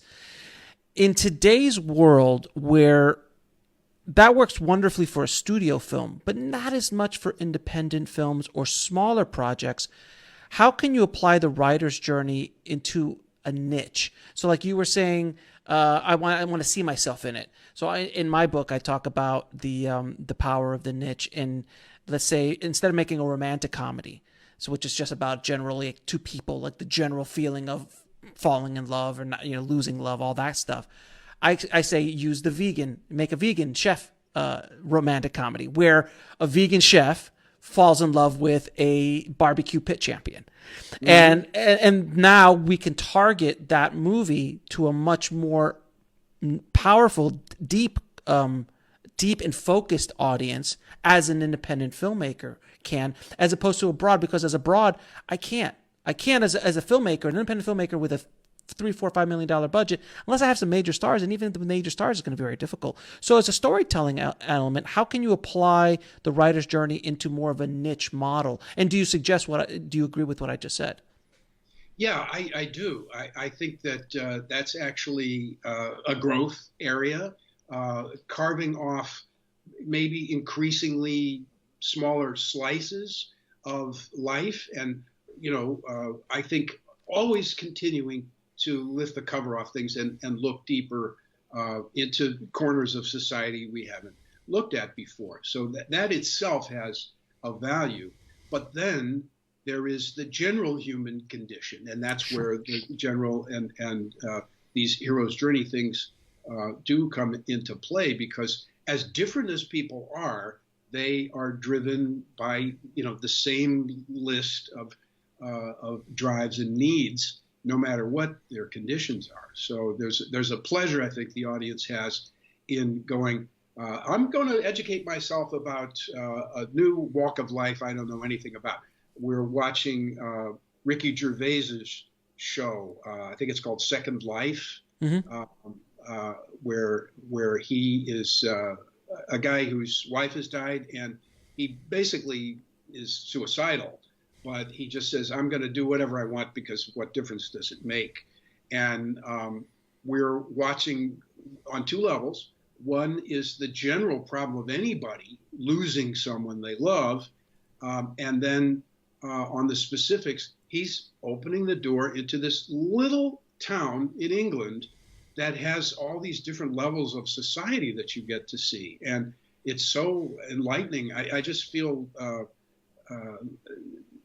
educated in a painless way about the way other people live. This is a lot of the appeal of literature throughout time. Of course, it's that it gives you that vicarious experience of somebody else. Well, still comforting because the basics are still there. So I want to talk a little bit about the concept of the niche and kind of starting to go a little bit deeper in that world, because when you do when you're a writer, you have an audience you're trying to go after, generally speaking. So even Star Wars is going after a sci-fi audience. It did grow out of that and turned into a broad market. Like everybody watched Star Wars at the time it came out. Obviously, if Star Wars shows up today, it wouldn't even see the light of day. Really, no one would really care, because Star Wars already presented its that whole introduction into the world. It's definitely a movie of its time and its place, and that's why it exploded the way it did. But moving forward as a writer, as a screenwriter, the different genres that you write, focusing on a niche that eventually has those common elements, like my romantic comedy. There's love, lost love, Romeo and Juliet, all of that stuff.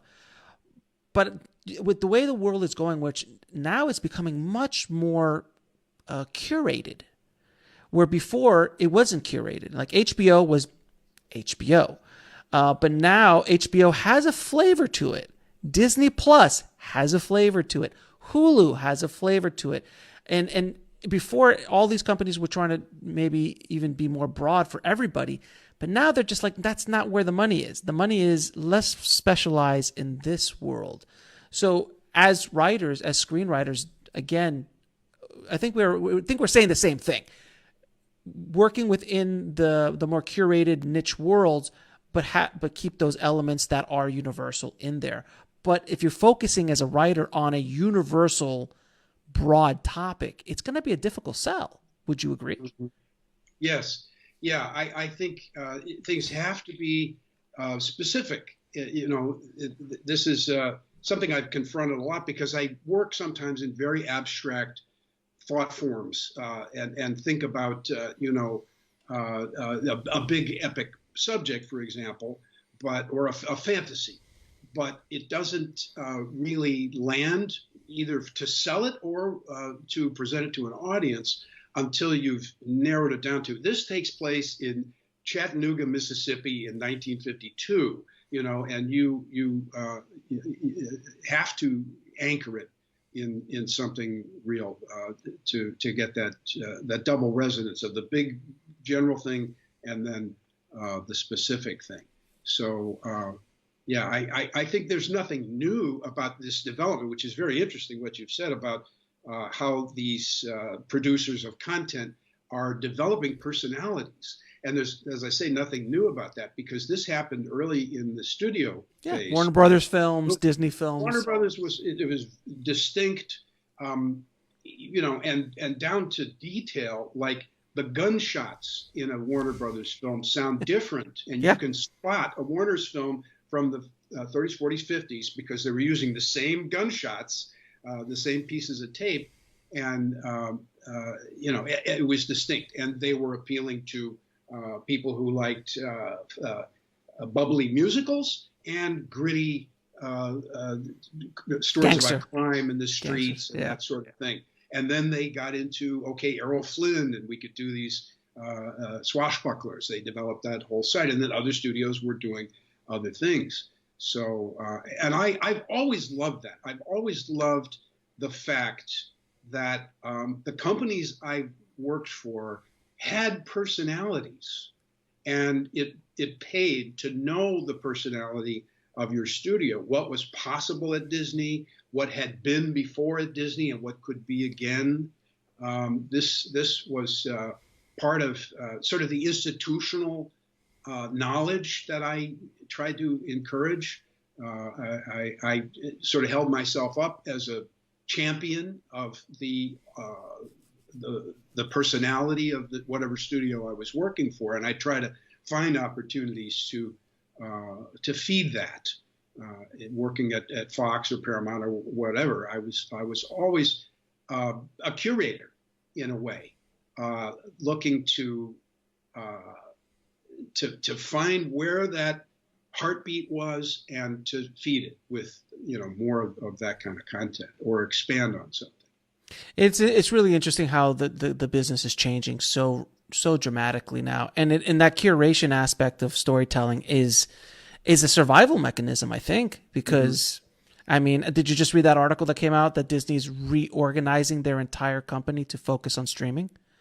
Oh, no. Well, yes, actually, I do know what you're talking about. I mean, that was a buzz in the last couple of days that, we're going to turn like that. And that's a bomb going off in our business, because Disney is essentially the biggest studio in town. And for them to say, the theatrical thing is not where it's at. We're going to start moving towards streaming.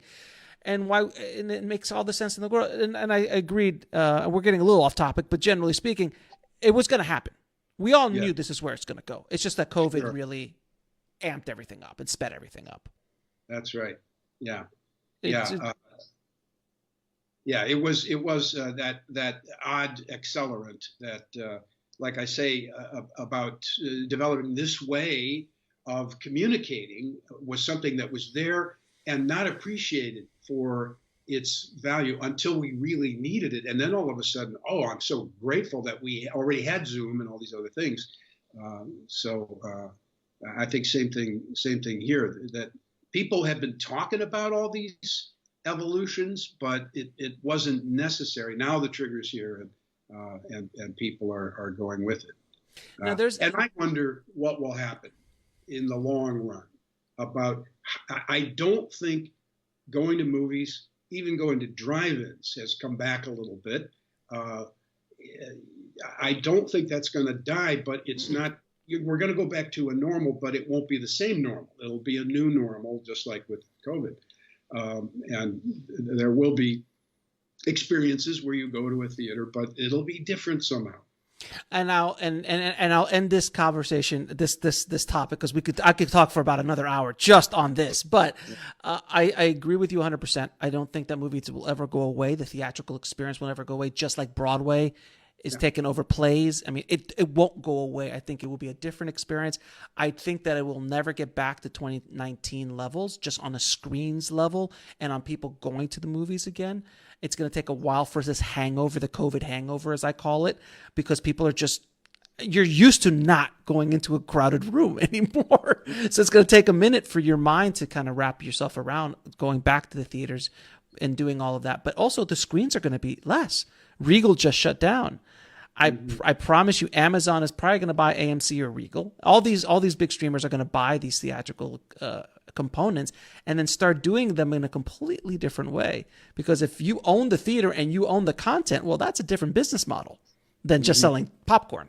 So, and this is all for screenwriters and for storytellers to understand what you're doing as a storyteller. You need to understand where your movie, your script is going to go.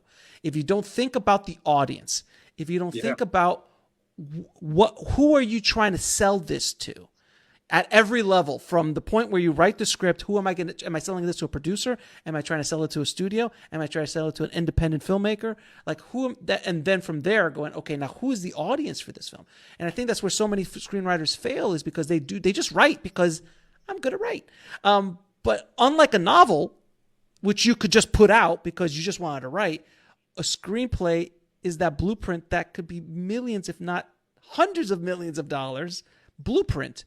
So there's a lot of pressure on that art. And if you don't really think it through, you're not going to make it. Is that a fair statement? Yes, I'm really big on this idea of having the audience, whether it be an agent or the producer or the actor or ultimately the audience itself, having that in mind and opening up a conversation with them, I think, is very important. It just makes me think about a time when, before I got to film school, I was in the Air Force and I made documentary films about the space program and so forth. And I wrote a script one time and I showed it to one of the old editors, and he said, well, you've got some good information here, but you have to remember one thing. You've got to make it so simple that even the general can understand it. That's great. So, I knew I had to adjust to the ultimate audience for this, which was going to be some general in the Pentagon. And I had to make it clear enough so it was communicating with him. I'm very strong on that you really have to cultivate this sense. And I've always thought of myself as an evaluator of material, as I'm a specialist and I've had my training and background and all of that, but basically I'm just a moviegoer, and I think the way most audience members do. I know what I want to see and don't want to see, and I've trusted that. Now, there's a section in your book I'd love to talk to you about, because I'm not sure if it's new or if it was in the last edition or not, but can we discuss the rules of polarity? Yes, this is in the earlier editions as well. Okay. This is a thing that became obvious to me in the very first week I started reading scripts for the studios. They operate on a sink or swim basis, and they just hand you, once they've read a sample of your work, they say, okay, I think you can do this. Here's 7 scripts. Come back on Friday and give us the reports.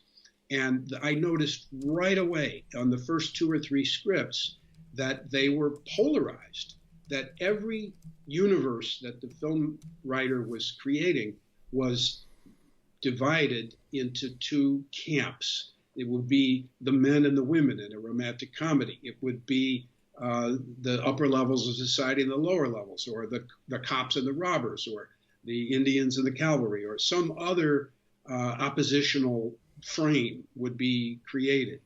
And then it became a dynamic process where it seemed the filmmaker was presenting you with, like a court case, with, okay, here's the arguments for, here's the arguments against, and then that somehow invites the audience to take a side or to evaluate, like an undecided voter. Like, I'll listen to all those arguments, I'll listen to all those arguments, and then I'll make up my mind.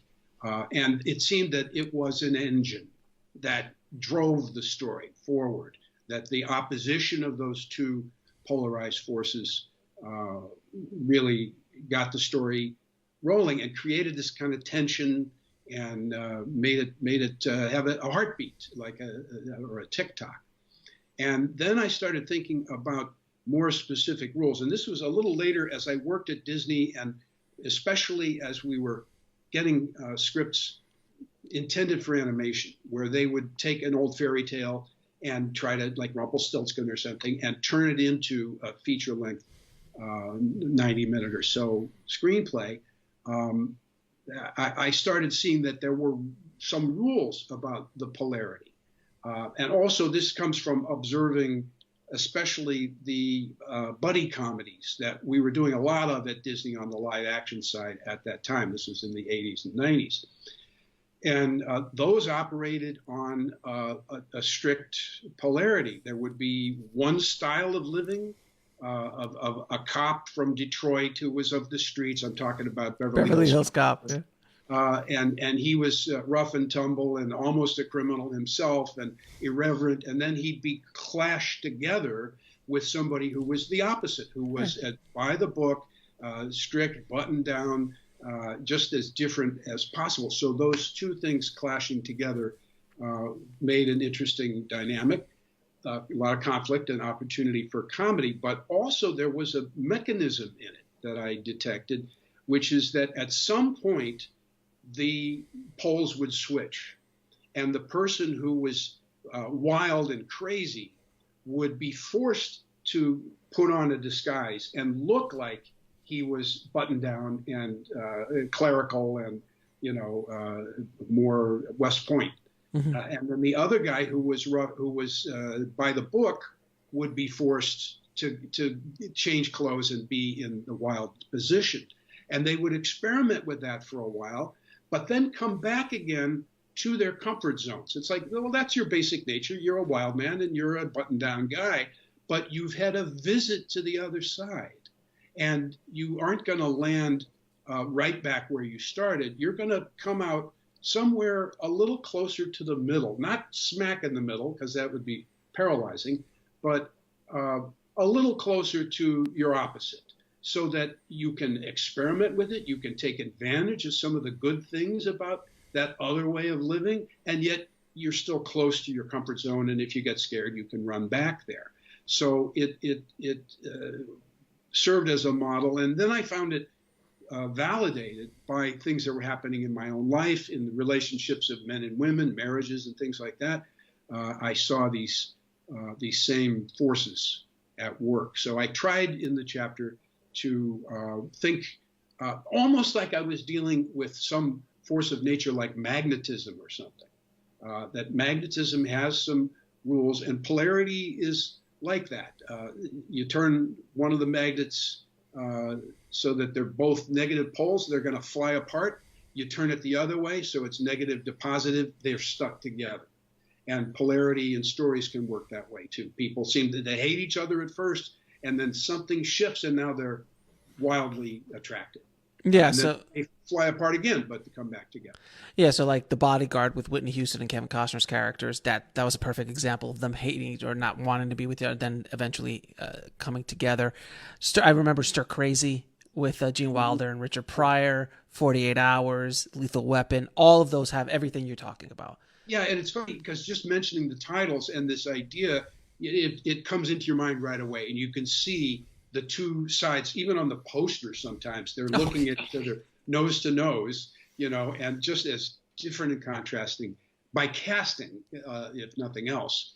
They carefully choose who's going to embody these opposites. And that's automatically attractive. That's one of the rules of polarity, is that if you put up two things that are the same, that has very little value in attracting the eye.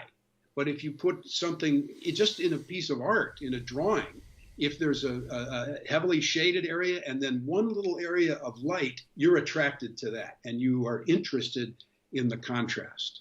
So so if Lethal Weapon was two white guys, it wouldn't be nearly, on a visual standpoint, as opposed to Danny Glover and Mel Gibson.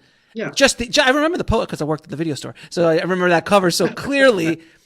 It just grabs your eye. Or 48 Hours, Eddie Murphy and Nick Nolte, like two complete opposite looking gentlemen, bring you, and they were also dressed differently, and one's like, funny, and the other one was like, like you said, almost literally he was a prisoner. He was literally a criminal. Yeah. And teamed up with a no nonsense, not straight by the book, but just like the no nonsense cop who hated bullshit. That hated criminals. I mean, right. It's brilliant, but you're absolutely right. The more contrast you can create in the characters visually as well as thematically, it's more interesting of a story. If it would have been two criminals in 48 hours, If it would have been two Nick Noltes, Like imagine if Danny Glover was suicidal as well as Mel Gibson in Lethal Weapon 1. If they were both crazy men, that nobody wants to see that. It's like, well, they're just gonna die. Well, this is actually what happens in this dynamic I'm talking about. Is that the naturally suicidal one, or the one who was suicidal to begin with, is shown in contrast. But then maybe the other one develops, the one who's all, hey, peppy for life and don't kill yourself, it's crazy. Mm-hmm. Suddenly something happens, and now they're both standing on the same base, mm-hmm. and that's crowded. So that might make the one who was originally suicidal have to go to the other side and try and talk the other guy out of it and say, I know I want to kill myself and I've made a good case for it, but you can't kill yourself. So it allows that movement. It's like a sort of sliding scale, and you want to slide back and forth a number of times. I remember that, and a story, by everyone listening, spoiler alert on Lethal Weapon.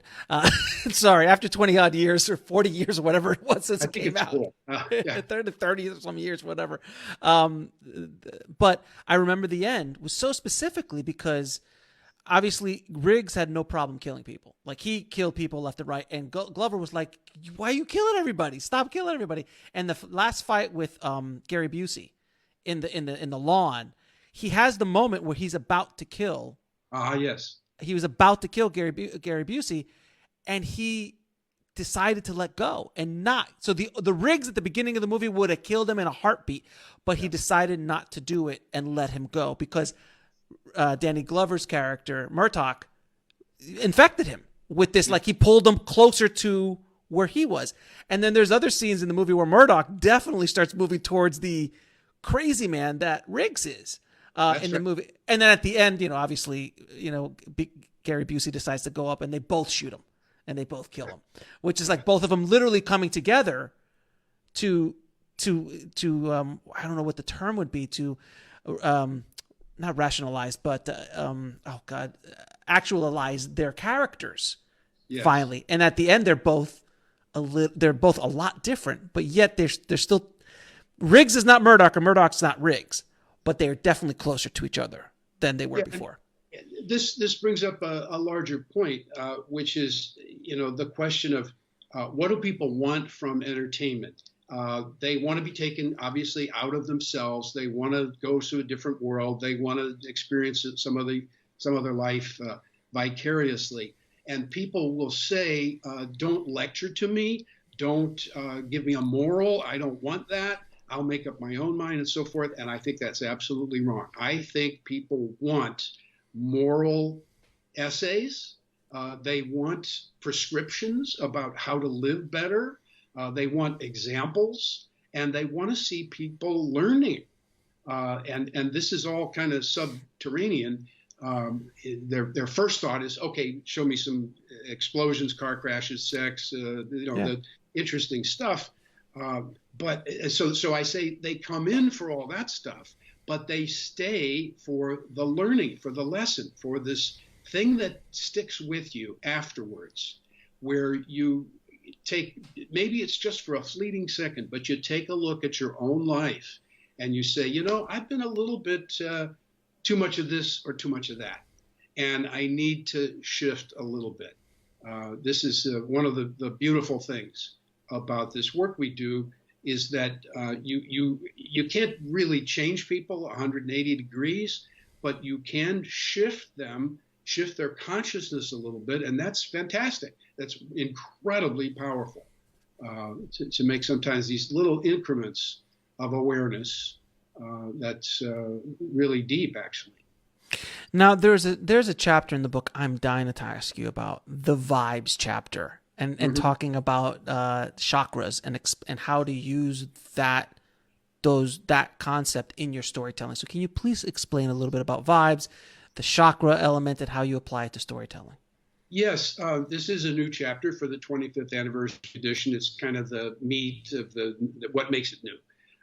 And this is the result of several years of traveling around and sort of shyly, tentatively bringing out this side of me, which is, I grew up in the Midwest, in the St. Louis area on a farm, but I came out to California in 1971 and I ate it up. I mean, I landed in the middle of the hippie era, and that was just great for me.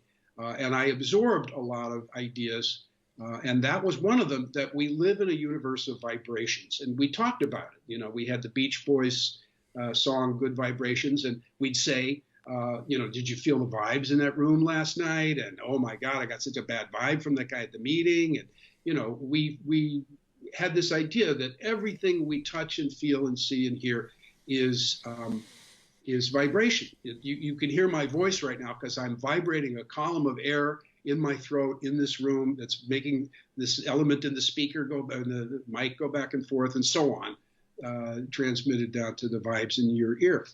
So everything's vibration.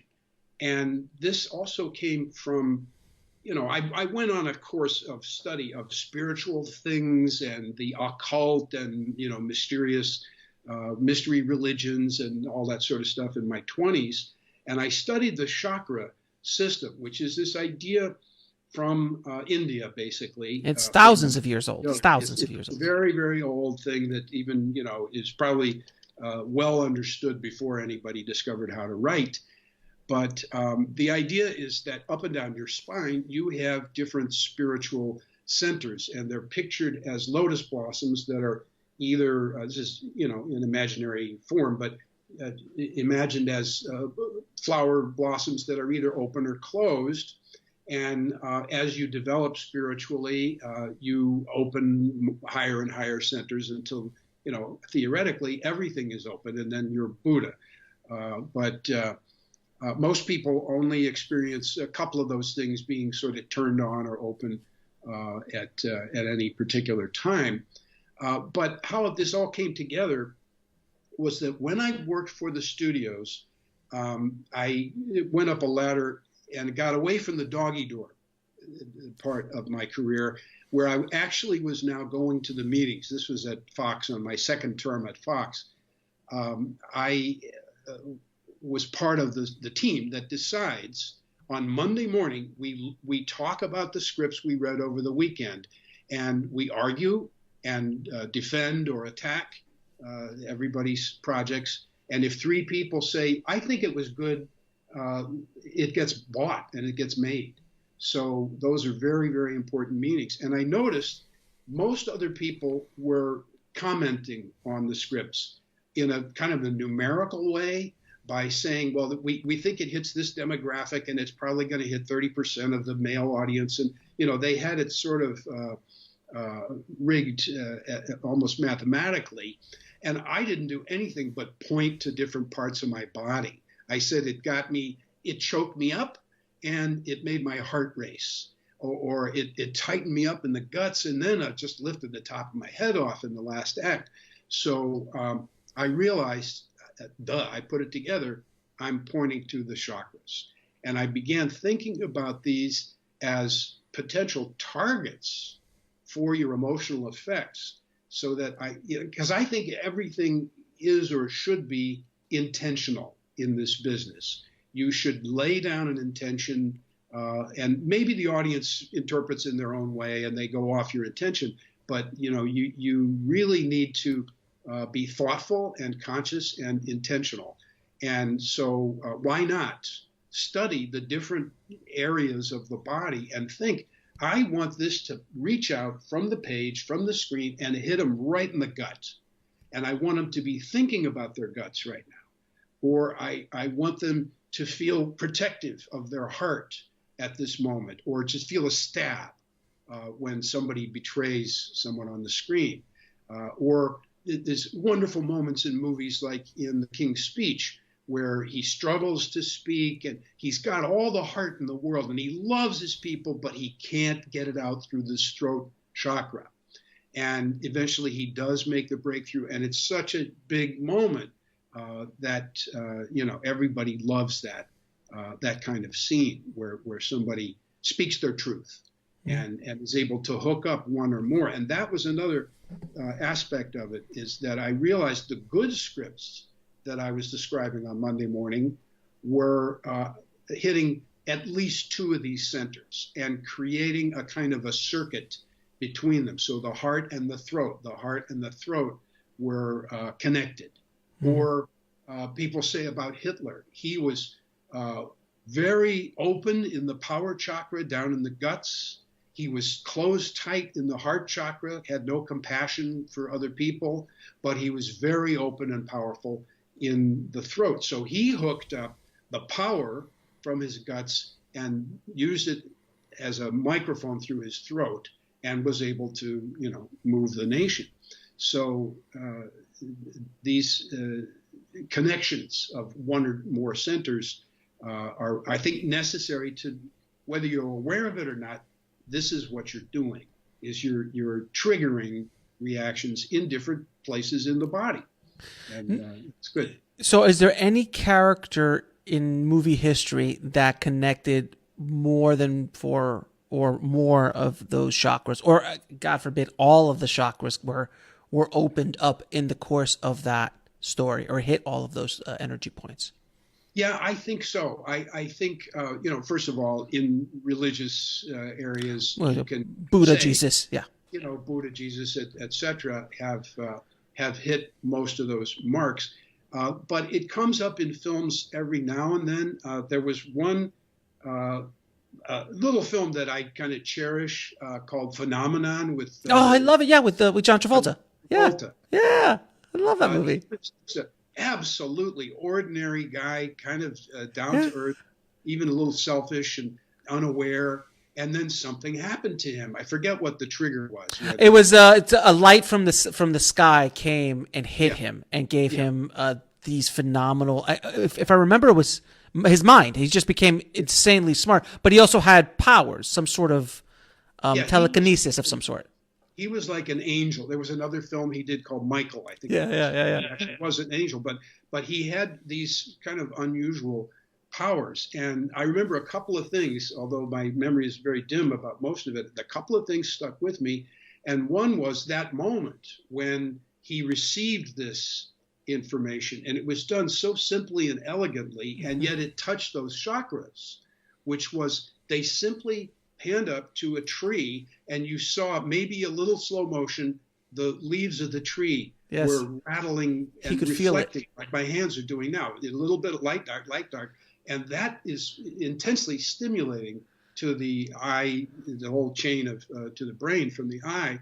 But it just said, without anybody saying anything, God is present in this scene, and or some otherworldly force, because they didn't name it, and it transformed him, and then he was operating as a fully realized human being, and all those things were open and functioning for him. You're absolutely right. Yeah, his character became almost, godlike or guru-like on Earth. He was essentially walking, the Christ consciousness path, the Buddha consciousness path. Yes. I haven't seen that movie since it came out. I gotta go back and revisit that movie because I remember loving. That was the same year of Good Will Hunting and that whole, I think, Titanic '97, if I remember correctly. It was a great film. Now I wanted to ask you, can you apply the hero's journey into arguably the most profitable place for a screenwriter to be in, which is television? How do you apply the hero's journey in a series, in a season, in a complete series? How does it do it? I always like using Breaking Bad as an example because I consider it one of the best television shows ever created. But what would you do? How do you do it? Well, I think this is where an awareness comes in that the hero's journey somehow operates what I would say holographically. And what I'm referring to is when you make a hologram of something, you can say you've taken a picture of a penny, and you load that somehow onto a piece of glass, and with a laser light shining through it, if you turn it around, you see the backside. It's just a piece of glass, but you turn it around, you can see the backside of the penny, and that's remarkable enough. But they say if you smash that glass, the image of the penny is there in every little piece of it. And so that's one of the weird qualities of a hologram. And so it is something that seems to operate at every level of magnification. So an individual shot can express a hero's journey element or the whole hero's journey. Somebody fighting a dragon, just that's all you need to see, and you kind of can infer all the rest of it.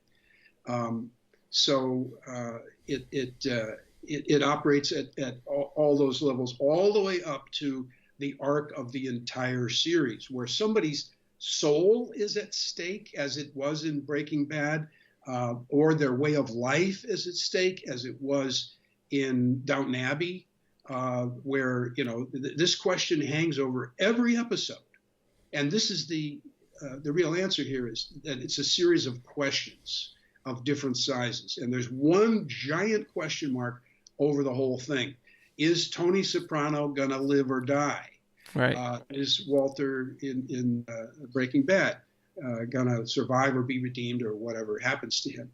And then in the individual seasons of, let's say, a 5-year show, sometimes I've noticed they will carve out a certain aspect of the hero or the hero's world and say, okay, for this season, we're going to look at the family dynamic. And the next season, we're going to look at building the business. And the next season, we're going to look at competitors coming in and messing up our plans. And that over 5 seasons can be a hero's journey. And you can plot where the highs and the lows would be, and so on, down to the level of the individual episode. There's a question mark over every episode.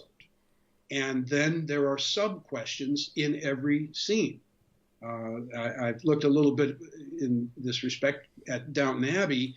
Downton Abbey starts with a telegram that says, somebody has died on the Titanic, and now the place is up for grabs, basically, and it could go any way. And meanwhile, there's a servant arriving whose little question mark is, will they accept him, even though he's lame from the war? He's got a war injury and he can't be as effective. So you're looking at the big picture. Will the whole thing fall apart? Will the beautiful princess get married in maybe that takes a whole season to develop? Will the servant be allowed to stay despite his infirmity?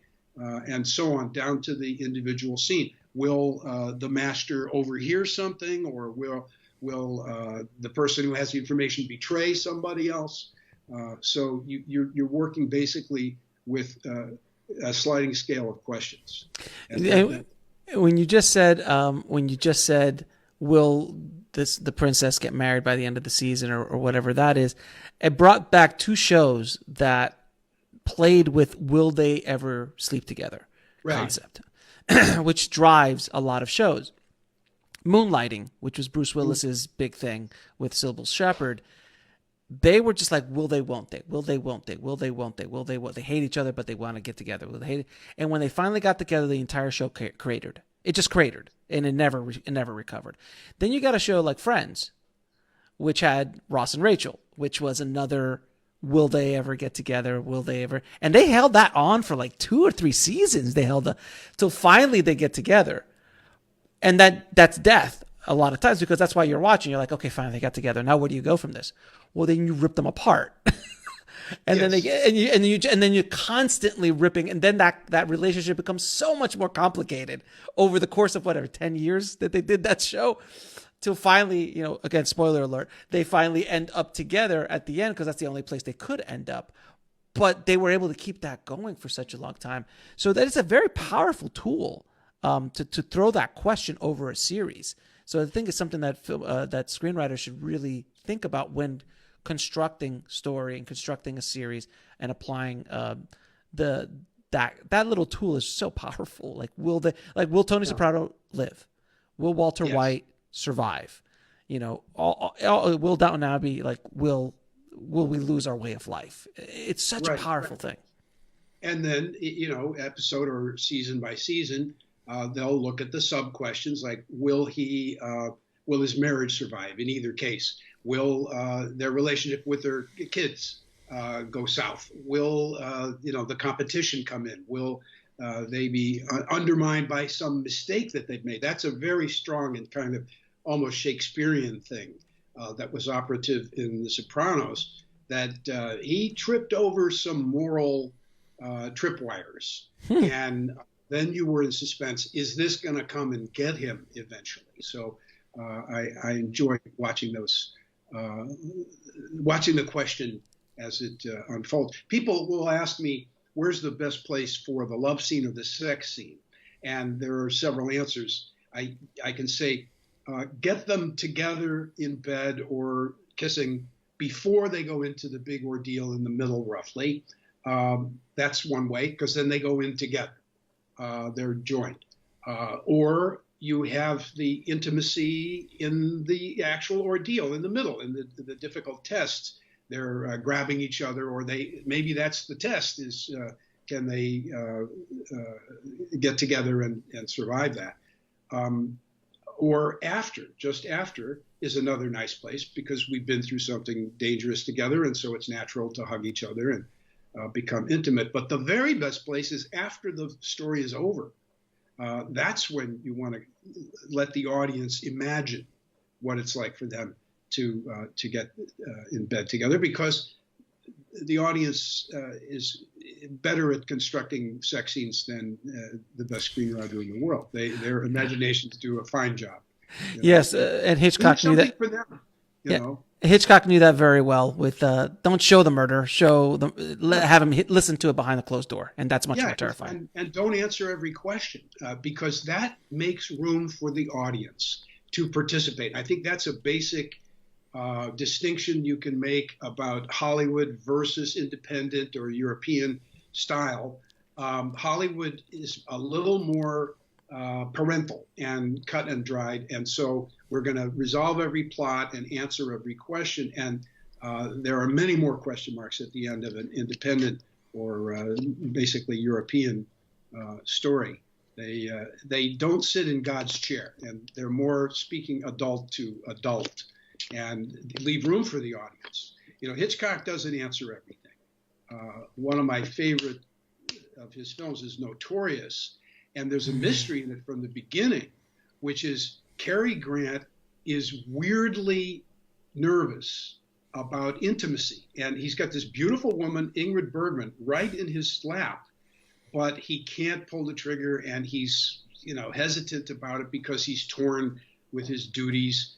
And you wonder, why is he so weird about women? And first of all, it's Hitchcock, but also, yeah, there's that.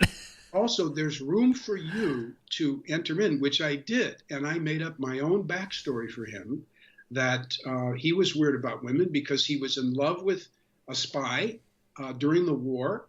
She betrayed him. He had to kill her. And now he doesn't trust love anymore because he figures eventually they're going to betray me. So, and that's not in the script, but it's in my, expanded version in my mind. And I think that's great. You want the audience to do some of that work for you. So, a wonderful thing, even on the microscopic level of scenes and dialogue, there's a wonderful thing you can do where somebody said, he's talking about his mother. They're meeting for the first time, getting to know each other. He talks about his mother, and the girl says, I noticed you don't talk about your father. And the guy doesn't answer. He changes the subject. So, wow, big arrow points at the relationship with the father is really screwed up somehow. So that's probably going to pay off later, or it means something. And that's one example of how you can invite the audience to participate. Just don't answer the question. And my last main question. I know so many screenwriters who think that the hero's journey is a very dated concept and that everybody knows about it and all the audience knows about it already, and it really doesn't apply in today's world. Does the hero's journey have a place in modern storytelling? Yeah, I of course am going to say that it does. That's what the business model is based on that. But I do believe it because I think the audience is programmed that way, and they actually like it and enjoy it when they see it. They feel ownership. They feel possession of it.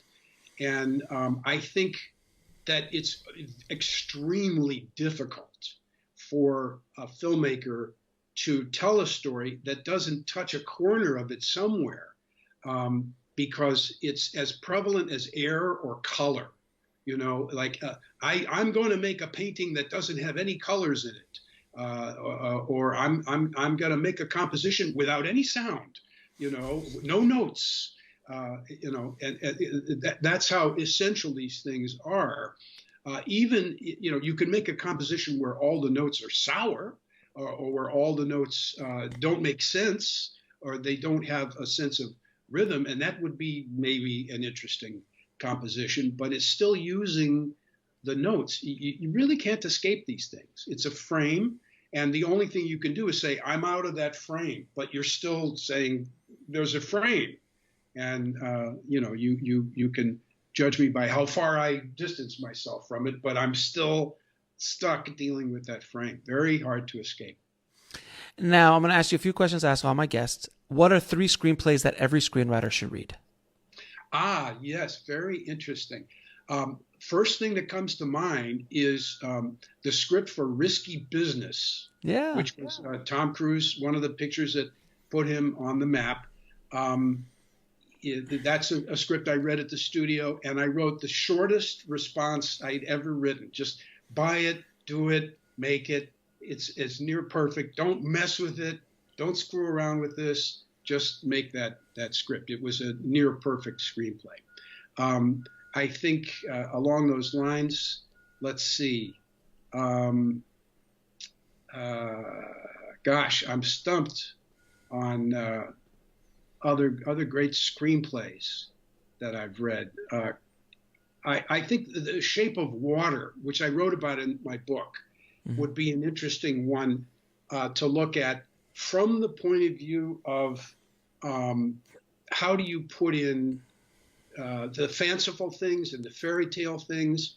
It has wonderful eccentric dialogue. That's one of the beauties of that script. And I don't know, because I haven't looked at the screenplay per se, but I suspect it was written in. There's a kind of a halting, I don't know, I've always tried, this kind of erratic rhythm that is in Richard Jenkins' dialogue particularly. He's the friend of the girl who takes on the monster, and I appreciate that very much. And then I'd go back and look at, which I did, look at some Hitchcock, look at the script for Notorious and see how economical they were and how they wove things into the thread. It's a tapestry. And what I mean is that Hitchcock would use dialogue as music, and he would introduce themes through his screenwriters. Like if you look at, if you did just a word search on Notorious, you would find the word trust comes up probably more often than a lot of other nouns that have to do with feelings. You won't hear much about love, but trust comes up often. So I think looking at classics is probably the best avenue. What advice would you give a screenwriter wanting to break into the business today? Well, again, read a lot of screenplays, and no substitute at all for just general reading and knowledge. That was sort of my calling card that at the studios, was that I had broad general knowledge because I was interested in a lot of things. And, in your career, almost anything is going to come your way, and you have to become almost an instant expert on everything.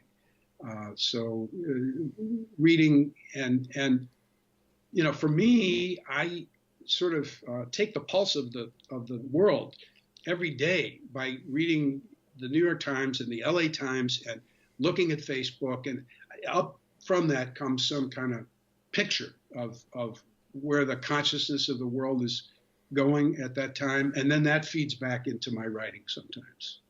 So just being well informed. And what is the lesson that took you? And what is the lesson that took you the longest to learn, whether in the film business or in life? Let's see. I think it's a personal thing that I am probably my own worst enemy, and I set my own limitations, and largely they're baloney creations of my own mind. And it's really Mr. Fear talking. It took me a long time to learn that fear was actually an ally if it's acknowledged. If you realize I'm not going where I want to go, I'm not getting where I want to go. Why is that? Oh, it's funny, Mr. Fear. I know him. I've dealt with him before. So I just have to go, hello, Mr. Fear. I acknowledge you're there. I know you're there trying to protect me from being hurt, but I'm okay. So step aside, buddy, and let me go ahead and take the plunge. So it took me a long time to figure out that fear was both an enemy and an ally. And where can people find the new book and more about the work that you do?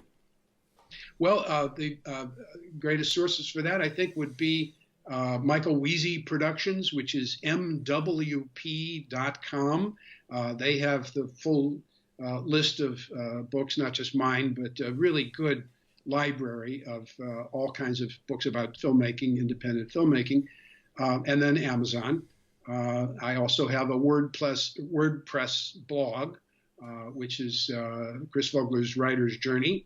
And those are the best sources, I think, for hunting me down.